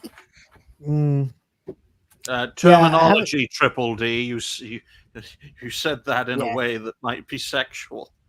Yeah, I Oh, know. dear. I should have said fucking at the end, should I? The To doctor be should fair, be fucking Triple everybody. D sounds kind of sexual as well. Well, I'm not Yeah. calling him Bonjour. No, yeah, Triple D sounds like I don't know, make a dildo, doesn't it? Sounds like a make a dildo. It sounds like a Oh, category. Sounds on like a Pornhub. wrestler. It sounds like a wrestler. A wrestler or a Triple dildo? D Maybe a wrestler. wrestler. It sounds like a weird Bish- mishmash of Triple H and Val Venus. A you wrestler whose remember who career that didn't was. take off, and then he went into the sex industry and, Triple D, yeah. did some gay porn and then released a vibrator thing or something. I don't know. The name Sounds like. Did D. you hear about that Russian porn star who did a triple D scene? You know, or it could Asylum be of just the a Daleks and bizarrely Angels huge, bizarrely and uniquely huge tits as well. Not Stop. enough to be an E, but Stop sexualizing my Reminds me of nickname. that scene in Angels Total Take Recall. Manhattan or Asylum of the Daleks, then Angels Take Manhattan. yeah, I think that's a pretty Yeah, I good way to think go. so. Asylum, then Angels, yeah. dear. Any No. dispute? No. All right. Asylum seekers. Asylums. It's columns.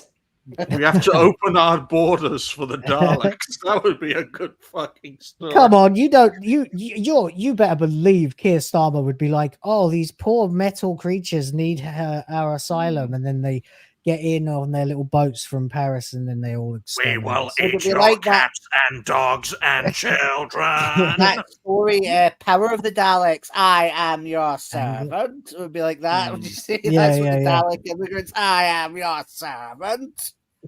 Oh my god. All right, so we got 4 left for Series 7 as it actually is bracketed officially. So that's Mercy, Snowmen, Akated, and St. John. That's a great. Yeah. That's a great 4-1. That's a I great actually 4-1. think we Mercy is a have good ended up one. with the 4 best. Yeah, Mercy Mercy's is a really good one. Akatan should be next. Akatan should be next. I think it's weaker Yeah, than all of 'cause them. Yes. Yeah, I can Yeah. agree with that. Yeah. Because Akaton wasn't kind of like it had a good build up, but there could have been a lot more than they could have done with it. One speech ain't enough. Bells of St. John is better than it is. A lot of Yeah, it's people say great. like, "Oh, I didn't like that," but I really enjoyed that. I really No, the liked ending it. is one of the best moments of horror when the Great Intelligence wipes all of its servants' minds, and then you find out that old woman was snatched when she was a little girl. I mean, imagine that. Like 1 minute you're a kid, Yep.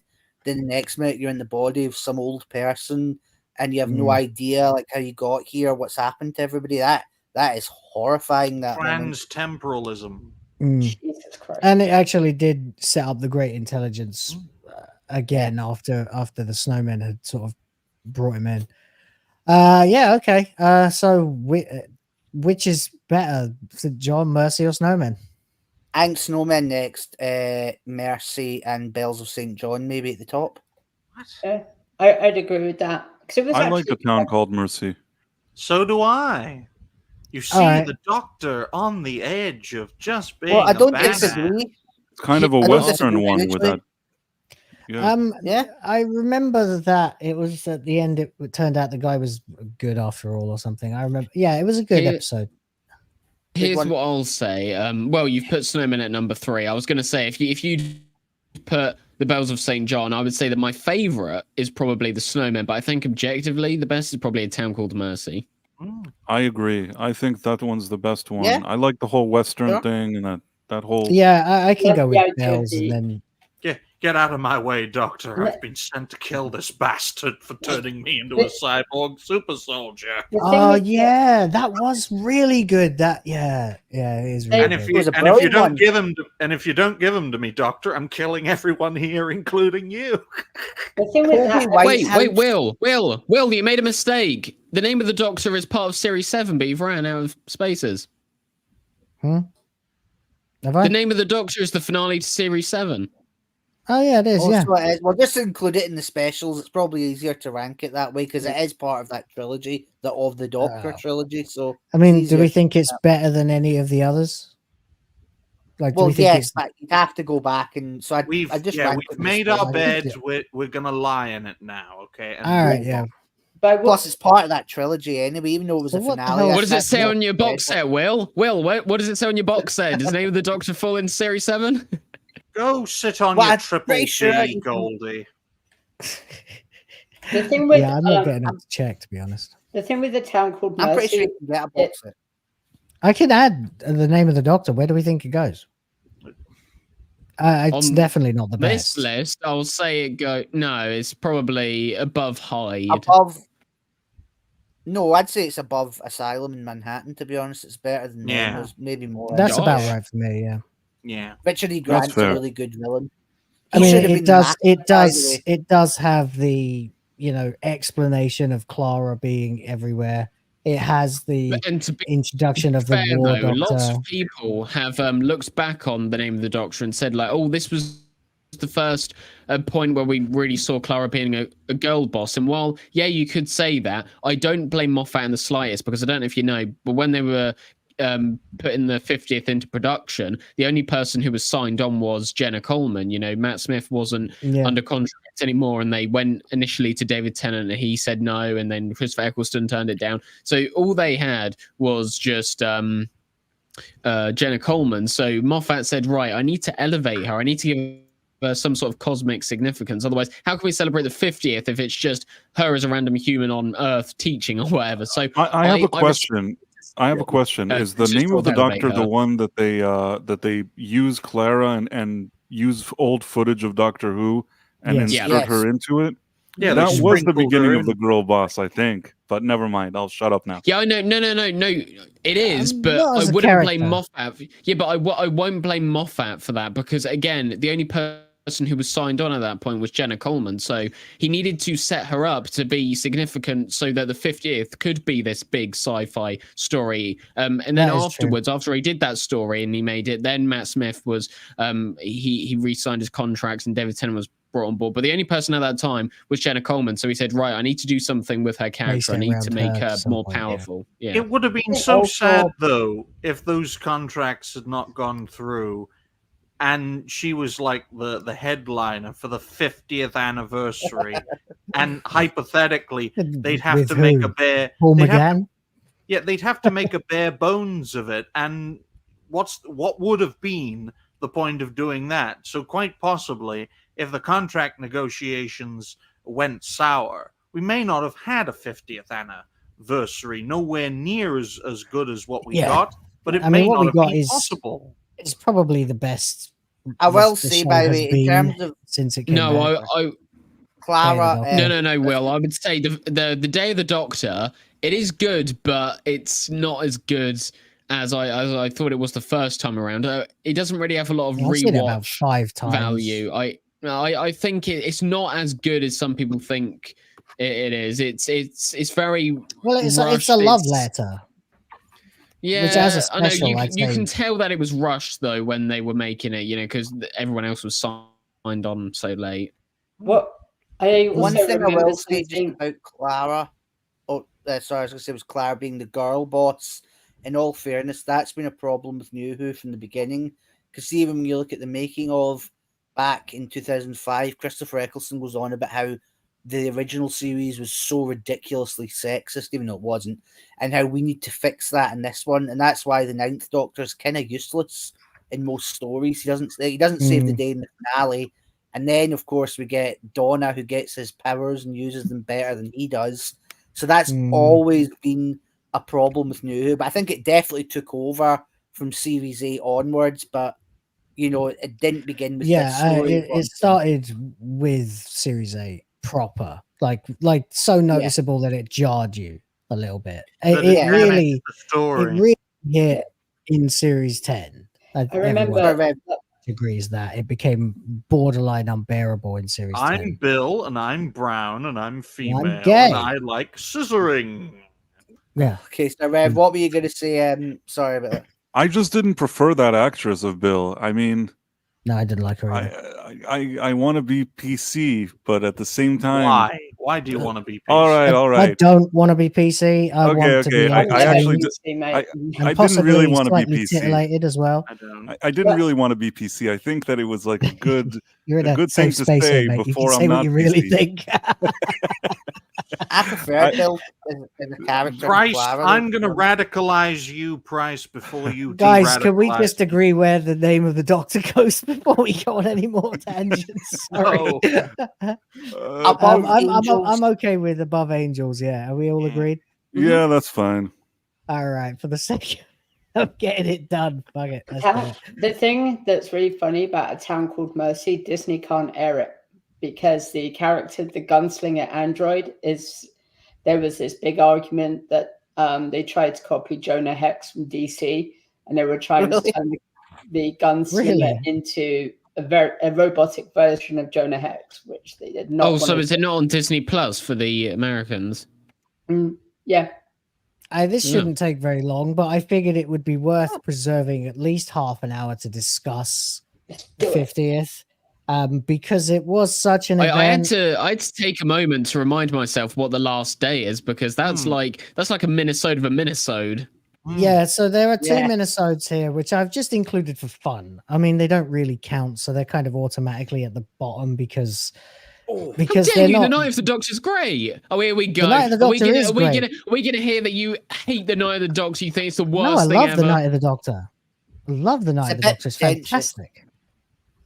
It is a bit pretentious, but you had to.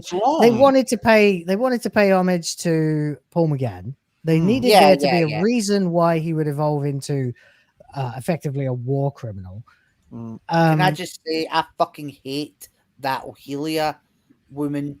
I mean, not because of the actress, but because, oh my god, every time she's on screen, that's where Stephen Moffat uses his most pretentious, trying to get a Tears in the Rain style speech, and just I seriously, every word out of her mouth is just this pretentious, overblown crap. I cannot stand her.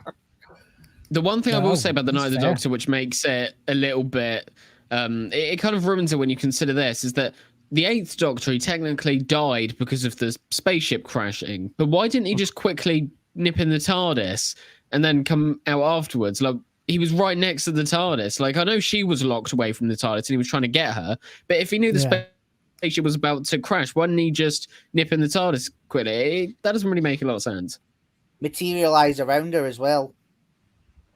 Yeah, that's true. So I'm pretty sure we already know that the order is more or less how it is now. Yes. And so it will be, but it would be fun to just talk about this because it was event television. Yeah. No one thought this would ever happen, and I personally really enjoy the Day of the Doctor. I like the Day of the Doctor. But what Ryan says about Legacy, I think it suffers from that because it set up a really good story arc where Gallifrey was back. That was the thing I liked the most, and where he now had to look for Gallifrey, and there could have been all kinds of totally wasted afterwards. Yeah, it was wasted. Gallifrey was back the next year, and they didn't even explain. And then Gallifrey's killed off. 2 seasons, like series 9, he finds it, and then it's retcon. The troubles began. Can we I told you, agree that the worst thing about the Day of the Doctor is? I was going to just say, can we all agree that the worst thing about the Day of the Doctor isn't the whole like botched Zygon storyline? I know it's kind of set up for series 9, but I think the worst thing about the Day of the Doctor is David Tennant's hair. It's like someone got a bloody brush. That is and just true. Like, what the fuck were they doing with his hair? To hell. His hair was vertical when he. There was a reason. There was an obvious reason for that he had lost some hair. That's why they couldn't replicate it. That's why they had but it they down. did replicate it better with the 14th Doctor. I know. Like 10 years later. Yeah, his hair was transitioning. All right, we gotta do. I heard he had to keep it that way. It was like Henry Cavill's moustache. He had to keep it that way because he was in the middle of filming another role, but they could have just slapped a wig on him. So, like, okay, for the sake of argument, because I do want to kind of go take our time and discuss this, and no one has ever actually mentioned what I've always had in the back of my mind as a narrative dissonance moment is the fact that when we left David Tennant, his hair it's so stupid. It sounds like such a fucking feminine thing to complain about, but his hair was like this, right? It was I mean, and when is it supposed to be? When is David Tennant supposed to be ripped out of his timeline? Between Waters of Mars and the End of Time. Because at the end of Waters of Mars, he goes, no, and he runs away. And then he says in the End of Time, he spent 2 years putting off his death. So this is in between those 2 years. So this is him coming down from the Time Lord Victorious. So this is the haircut that he should have in the Day of the Doctor, whereas hang on, I'll get a picture of him. Hang on a second. All right, this will do. Wait a moment, and this is what we get. I think he's got. It's got a bad case of erectile dysfunction. Oh God! Like his hair my badly dad- needs a little blue pill. My dad always called him the spunk-haired doctor, so I suppose like I actually really thought that hair was pretty cool. Like that was that era. Yeah, where that hair was good. having They should messed have up. done hair. they should have done a And they scene made with him the 10th. emo.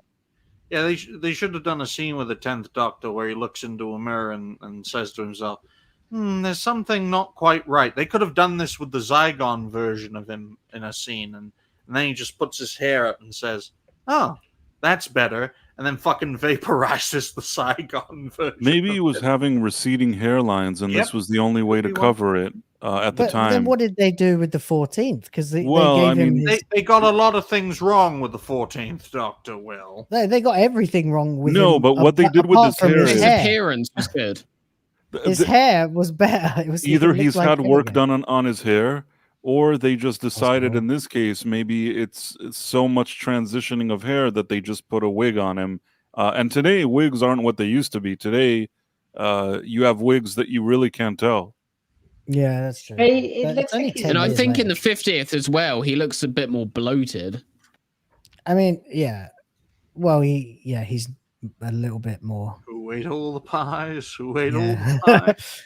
Like so, he tell is you the who 10th ate Doctor as he looked, and then there's the 14th Doctor who has more or less the same hair. It's a little different, but it's basically got the same kind of I don't give a fuck. I want my hair to be pointing in weird directions it's not supposed to, and that's the look of the 10th Doctor. So it made sense. And then you get this weird sort of hi, I'm Ian Watkins, the disgraced, oh, don't go the F-Files singer from Lost Prophets hairstyle going Oh on. no, please. He was actually Sorry, the only real prophets made were their an- record label. Yeah, they made a name for himself from the South Wales valleys, so Mm. that hit a bit too close to home. Well, Oh, sorry, mate. Didn't realize it mattered that much. But yeah, I mean, I just, the hair thing, I know it's a bit of a nothing burger. It should be, but no one's ever actually said it that I've heard. Like, no one's ever actually verbalized the complaint until Goldie did. So I was just really happy that somebody did, because it has always bothered me that he didn't look the same, that he looked so very different. Sometimes I forget how young, David Tennant looked as the 10th Doctor originally back in his 4 seasons. Yeah. Actually, yeah, when I saw the 14th, I thought, wow, he looks just about the same, just a bit sort of haggard and stubbly. More And then that's what happens when then I looked at the married 10th Doctor. I'm like, oh no, yeah, there's clearly like 16 or so years of aging happened there. But I mean, you know why, don't you? It's because he's been infected by the woke mind virus from Georgia, so he's kind of turned into a disheveled kind of wreck.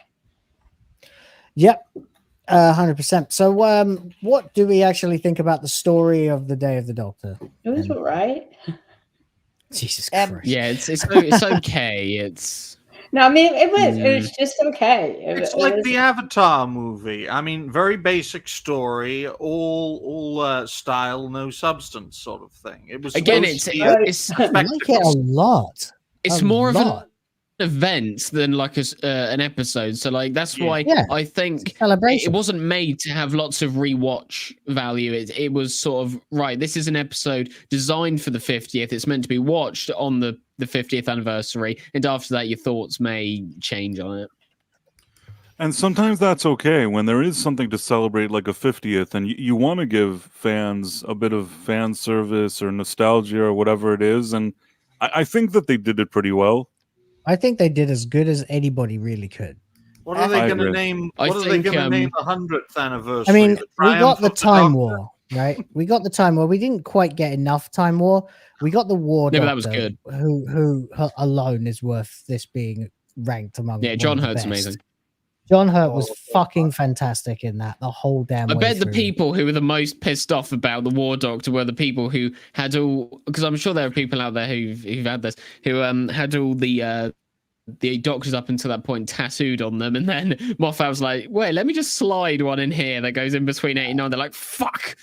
Well, I mean, we had this when we were discussing how many David Tennants actually exist in the world at any one moment at this point in a very early episode of the show. And it was actually far more than you would think. But yeah, it's like it's Hartnell, Troughton, Pertwee, then Baker, then Didn't they Davison, create then like a Baker. mini something where Paul McGann regenerates into the War Doctor or something? Night of the Doctor, yeah. This one here that we put at the third because it's the better of the two mini-sodes. So they had the last day, which was effectively Gallifrey's last day. And then they had the Night of the Doctor, which was just there to give movie fans their canonical reason for regeneration. You know what? I actually think that was a nice thing that they did. I think it's great that they did it.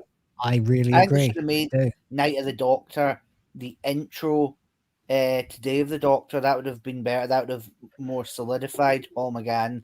And I think that they should have had the Daleks as the main villains in the 50th rather than the Zygons.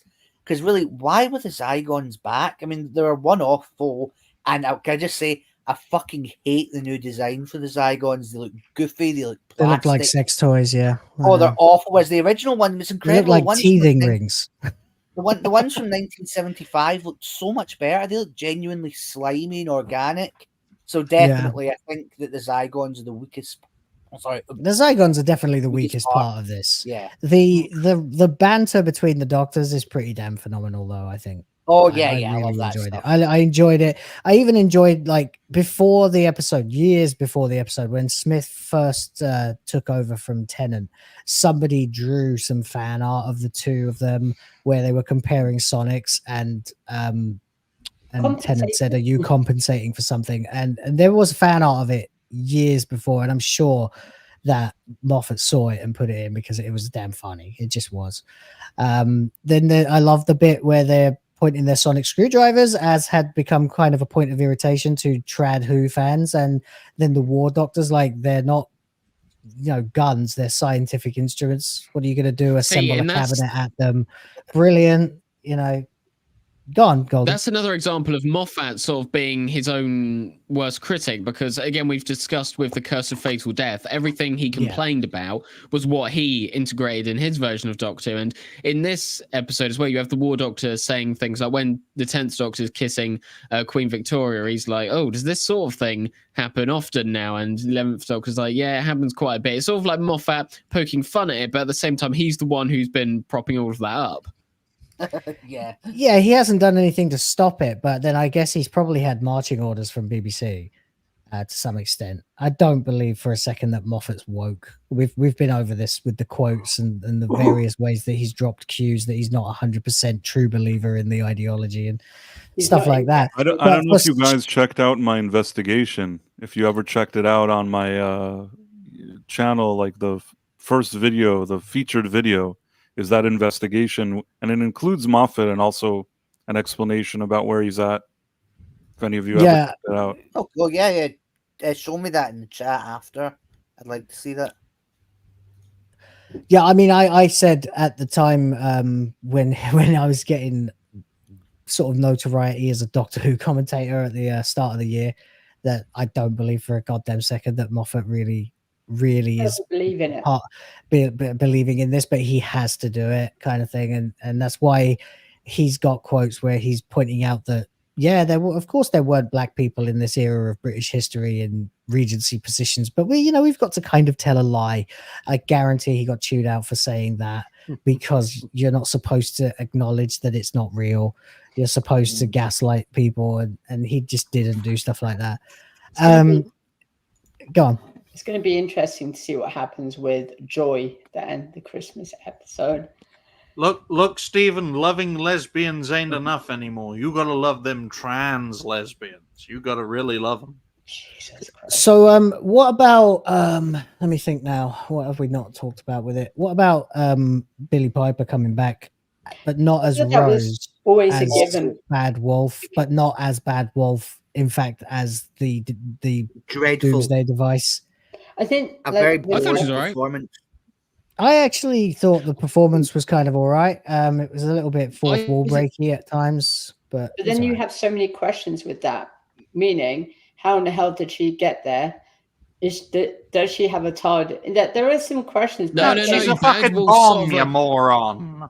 She plays yeah, a Bad Wolf bomb. is sort of like Bad Wolf's the sort of the name given to the sort of like timeless essence of the TARDIS or something like that. It's not No, actually it's the moment, Rose or the anything. weapon.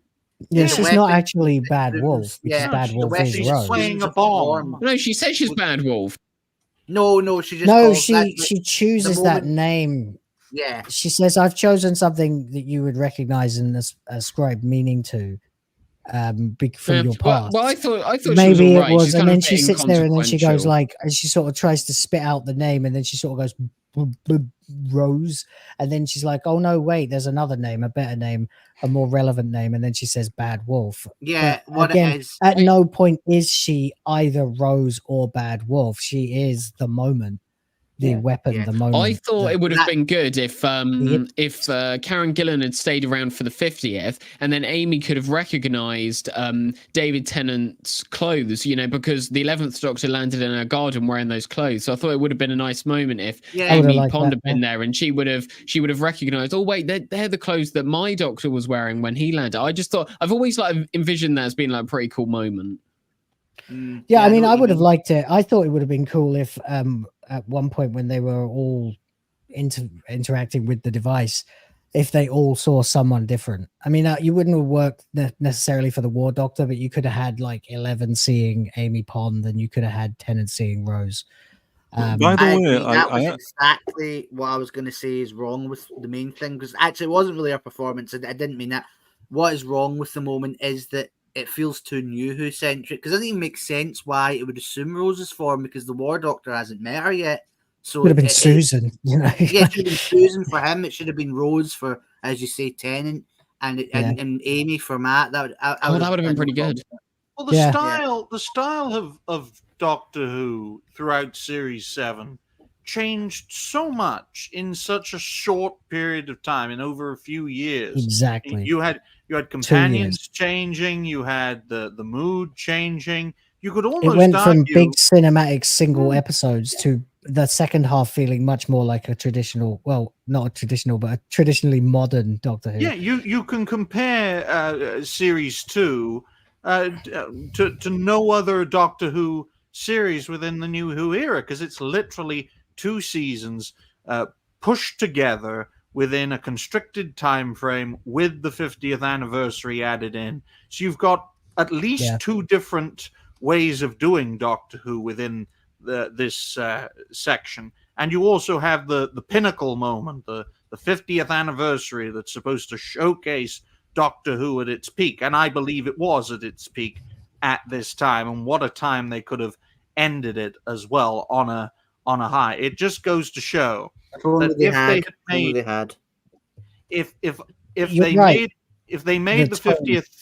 if they made the 50th anniversary special the year before, hypothetically Doctor Who starting a year earlier, it would have been a tonally completely different kind of episode or two-parter. I have a question for you. Why didn't they do more with Paul McGann if they're already bringing him to do something?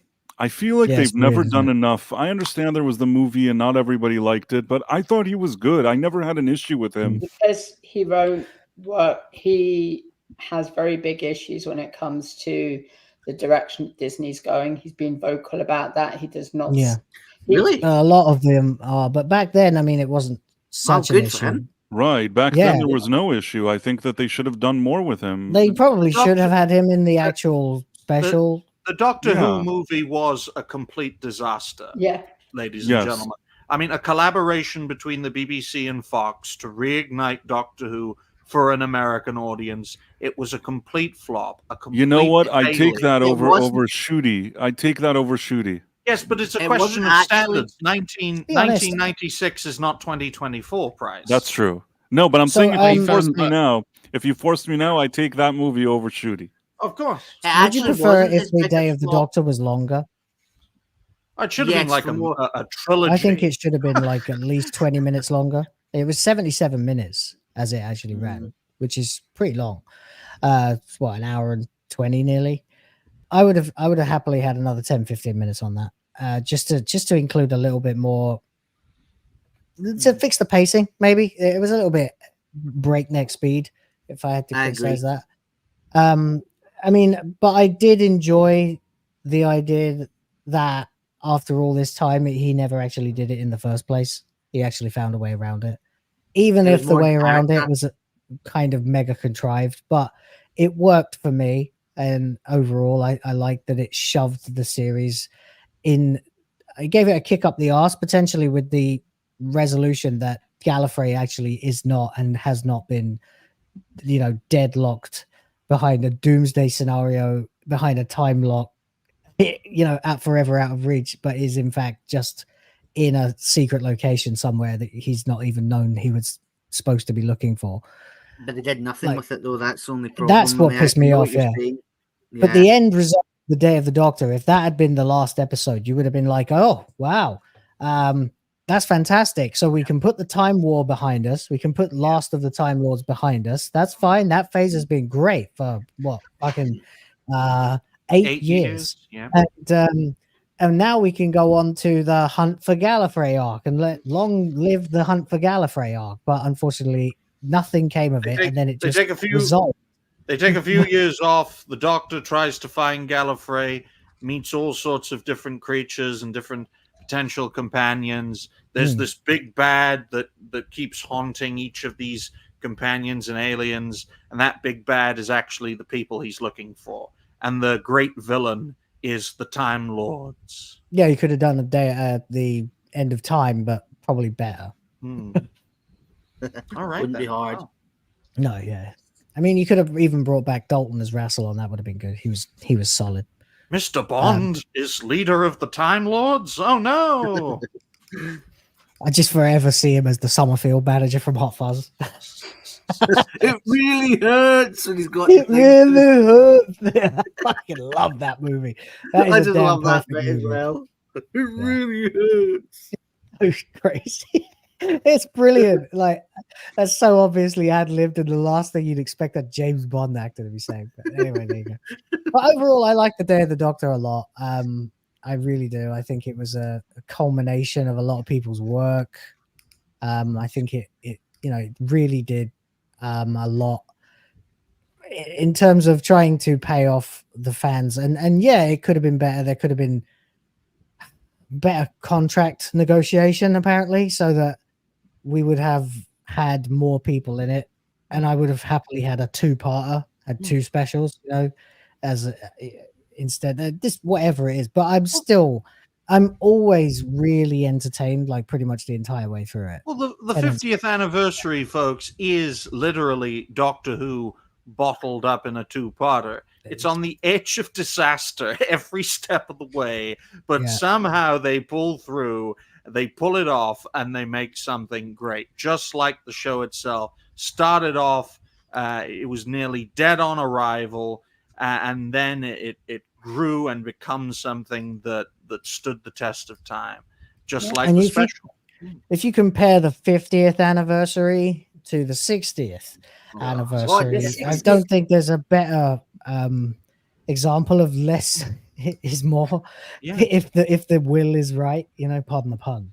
But like, you do one feature-length episode, you get two fan favorite doctors with a surprise extra who fills in some gaps. You get all of the horror of the PTSD and all of that crap in one episode, and it's all paid off really well with a fairly tidy bow around it at the end, compared to 3 episodes that just systematically tear down the Doctor and everything we loved about. It's fucking embarrassing. Alrighty then. Well, that wraps things up. To go from John Hurt as your guest star to Neil Patrick Harris as your guest star is a real fucking woo. All singing, all dancing, Neil Patrick Harris. This ain't the Tony Awards, motherfucker. This is Doctor Who. Anyway, don't get me wrong. I mean, he's what kinds of toys is he making, though, Will? Oh, no, that is a good question. The butt beads of never mind. There you go. So yeah, the Day of the Doctor, solid. The Time of the Doctor, not as solid, but I still liked it. I know some of you don't. But there you go. It All right, completely well. ruins the whole crack in the wall thing, and it retcons the god complex by saying that the crack was what the Doctor saw as his worst fear, which I don't really like. But it's all right. I like the both regeneration scenes. I think his actual regeneration scene into 12 was probably my favorite. I think his speech, well, Capaldi had a speech when he was regenerating into Whittaker, but that kind of went on for too long. No, it was awful. Whereas 11's speech, as he's about to go into Capaldi, I feel like it's enough. It was long enough. It didn't feel too long, but it gave you something, and I think it has a nice message because after the 10th Doctor, which was like, regeneration is me dying, 11th Doctor saying, look, I'm going to change, and that's okay. I'm going to be someone else, but I'm still going to be me, like fundamentally me. I feel like that was kind of a nice way to say goodbye to 11. And then he regenerates and has no fucking idea who he is. That's all right. I still think 12's regeneration was damn perfect though. Like it was beautiful, and I'm sure there was it's full of all the Moffatisms. He's like Doctor. It's a name. It's a name that if their hearts are in the right place and they sing, then hope's gonna. It just fucking pretentious. You like the fucking Christmas Carol and the Doctor, the Widow, and the Wardrobe. Yeah, they're better. But they're the same thing. Once Upon a Time is a trash story. I didn't say Twice Upon a Time was a good episode. I said the regeneration was nice. Yeah, it's crap as well. Capaldi is fucking fantastic. No, pretentious. And then he turns into Bubble from Ab Fab, so no. Yeah, no. Doctor, I'm going to give you a lesson. First, you must not eat pears. I do not like pears. Second, you must keep your name of the Doctor because children find hope in that name. It's I just.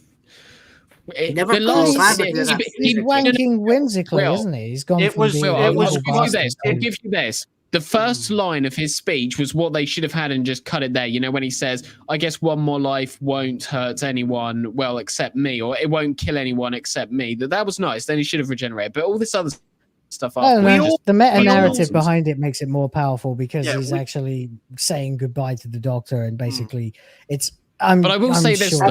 His regeneration does feel like... His regeneration does feel like a... I know, but it does feel like a bookend to all of New Who up until that point. It kind of does separate it from the Whittaker stuff afterwards, because when he does regenerate, you get the...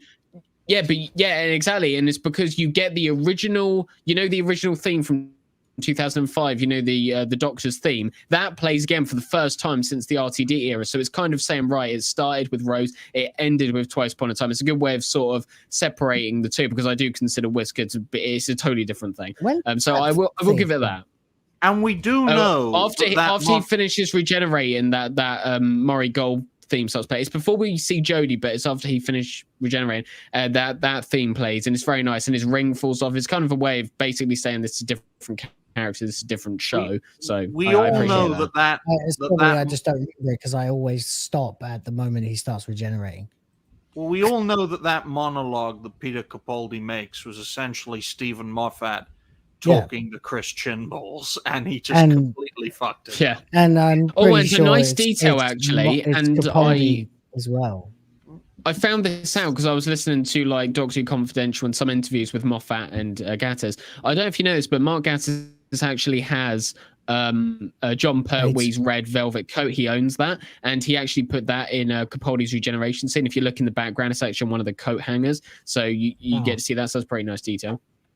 That's nice. That is nice. By the way, doesn't Karen Gillan wear a wig? Both Smith and both of them are wearing wigs in the time of the Doctor. Why is Smith wearing one? He shaved his head for a role as well. I can't remember what role it was. I think it was one that he never actually... They even addressed it in the episode where he's wearing a wig. Yeah. Both of them were wearing wigs, Yeah, he does actually say he's wearing a wig in that episode or another episode. It's an episode with Clara where they can't help but tell the it truth. is the time of the Doctor. He says he got bored one night and shaved his hair. Yeah, and then there's that bit where she says that she actually kind of fancies him a bit. Because they can't help but tell the truth. And then Moffat does that ridiculous thing where they're both like naked, but they've both put a perception filter on themselves, so it makes them seem like they got clothes, which is so weird. Yeah, Moffat must have been really thirsty when writing that episode because it's full of that There's also the bit about the Doctor, boss of the Psycho Space Nuns. Oh God, it's awful. Okay, let's stop talking about. All right, that's enough. Yeah, we're done. We've done it. We've ranked it. Very good. That was quite the arduous task. Well done, gentlemen. Appreciate your input, everybody. It was really good. We have come to the end of this particular episode, and Eris Rhoda has used the member chat for 6 months. Wow, that's impressive. Very good. Thank you very much.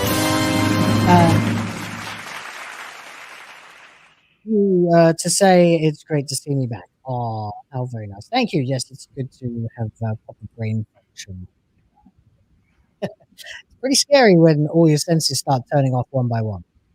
But there you go. I'm sure other people have worse problems. So let's get to the outros. Let's start with our very welcome guests, Divas, Dinosaurs, and Demons. Burn Jaw, would you like to plug your stuff? Yeah, just the usual. I've got my channel where I post my original fiction. I'm going to be it's just a couple of weeks, but it's going to be my version of Scratchman, which was a story that Tom Baker actually wrote back in the 70s to be a movie. It never got made, but it's about Doctor Who fighting the devil, basically. So I've decided to adapt it as a story. It's going to be a big 12-parter, and it'll be uploaded every Saturday, just like Classic Who in serialized things. So yeah, that'll be starting not next week. There's a couple of weeks before, but it'll be starting soon. So yeah, please check that out, and please sub to the channel as well. Yes, do go and support everybody who you've seen on this show tonight. Thank you. Anything else, mate? No. Okay. Price of Reason, you are up, sir. I have my main channel, Price of Reason, and then I have my live channel, Price of Reason Live. And if anybody feels like it, they can check out what I'm doing there. Fantastic. Short and sweet. Thank you very much. Rev. Hi. Yeah, it's been another fun episode. You can also check me out at Hunter Rev Ravenwolf. I will be doing live streams probably. I'm slightly behind, but I will be catching up eventually. I'll also be joining, I think, Ryan tonight for Reality as well. So come join us over there. And make sure you do like everyone here. Check out their channels, see what we're all about, and help everyone to grow. Over to you, Mr. Geek. Well, thank you, Rev. Yeah, it's been a great stream. I can't wait till next week. We'll be discussing the first season of Capaldi's era. As for me, I will have a video out later today. I know. I always say on these streams, I get a video out later in the day, and then I don't. But I've got it all sort of made, so I'm going to be putting it out later today. So look forward to that. And also, people in the chat, if you haven't subscribed, please subscribe to Golden Age Geek. I've been stuck on 2,907. Wait. 2,900. Oh fuck! What is it? What is it that I'm on? 2009. Numbers. It's okay. It's on something. Okay, it's on something, and it's been there for 2 months. So please, 297 something is too little. Go and give him the extra 20 or 30. It's a number. It's a number. So please add to that number if you have time. But yeah, that's all I'm gonna be doing. Really, I would just say if anyone in the chat has been watching my videos, thank you, because one of my most recent ones got around like 6,000 or something. That was great for my channel. So I do appreciate that. But yeah, I'll be back here next week, and I look forward to that. One more thing, you've been asked, where is your cat? Did you eat it? I'm not Haitian. He's just in his bed. He's not on my shoulder anymore. They're eating the cats. They're eating the dog. God, it was really fun earlier, but then it got a little bit. What is your channel at? Is it Golden Age Geek or is it Golden Age Geeks like your Oh, thank you. Well, you don't know what it's fucking called. Yeah, it's just one thing that you see there. Subscribers away. You have an S on one and not on the other, and I can't remember which one it is. Sue me. I pay attention, but not enough. Goldie is 60 subscribers. It's on a number. From 3,000 subscribers, he's at 2,900. Come on, there must be 60 of you. There must be 60 of you. Please. And we can share our love for Twilight and A Christmas Carol. Twilight. That explains a lot. You fucker. I'm going to be reviewing that. Lost 500 subs. I'm going to be reviewing that animated series when it comes out. Oh, Jesus. Oh my God. Ryan, save us. Well, folks, thank you all very much for watching this episode. You know it really gets desperate when you're asking me to save you. Welcome to the not welcome. Thank you all for watching the 22nd episode of WhoTF live. I am currently at 2,755 subscribers. Hopefully we can get to 3,000 subscribers by the end of this year, though that is a rather ambitious target considering where we are. I will be making a few reality-based Rising Stars videos for today. Reality-based Extreme will be live at 9 p.m. UK time. Dobby will be on. Hopefully Dempsey will be on. We will be having a special guest, Aiden Paladin. She's back from holiday now, and hopefully she won't really enjoy her stuff. Show she's very talented, and she needs more recognition considering all the hard work she puts into her efforts. And hopefully in the new week we'll be making lots of videos, making lots of shows, and making lots of videos from lots of shows. So thank you all very much for watching. Now on to Will and all of the gifted memberships. Yes, thank you for spoiling it, but okay. Yeah, before I do anything, Eris Roda's gifted 5 Will of the Fans memberships. Wow, they just all came in within the space of 1 minute. I guess you were all too enthralled by the riveting dialogue beforehand to remember, but thank you very much. Almost immediately by James Opp, who then followed suit and gifted 5 Will of the Fans memberships. Thank you very much, you lucky people. And then T-Jap Steve did exactly the same thing. 5 gifted Will of the Fans memberships. Oi, oi. I like to see that. Thank you very much. It's always helpful. And of course, you guys get to enjoy all the back episodes and the emojis and everything along those lines. And I will be doing some kind of gaming stream at the end of this month, actually, to give a reward to le members of Le Grift Force. And Bman, who's now a member for 3 months. Wow, thank you. Says, all hail Dobby the Wise, down with Ryan. Oh, well. I'm not Thank you for your donation. When you do it like that, it makes you sound gay, not him. Anyway, whatever. Thank you very much, yes, for checking out the 22nd episode of WhoTF Live, ranking 17 episodes and a couple of minisodes of Doctor Who. It was not easy, but we got through it. Thank you for waiting a week for me to recover and get my shit back together. I do apologize. I don't try to be this unprofessional, so I will try and pick up the pace again. Unfortunately, I don't have anything prepared for the rest of today, as I have been awake for 20 hours now and I need to go to bed. Yeah, I woke up 4 hours before SNH, so that's 2 streams I've done in one day, with like 10-hour gap in the meantime.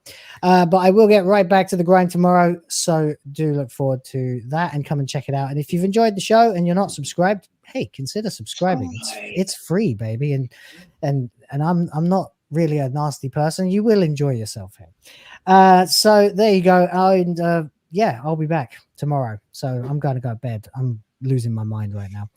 And this show will be back. We have streams on Tuesday and Thursday where we'll be dealing with the previous week's BS and everything associated with it. There's piles of it, unfortunately, because I missed a week. So we'll have to get through all of that. But for now, there is nothing else to do but wave stupidly to the camera and say, see you next time. Bye for now. Bye. Start the car. Bye.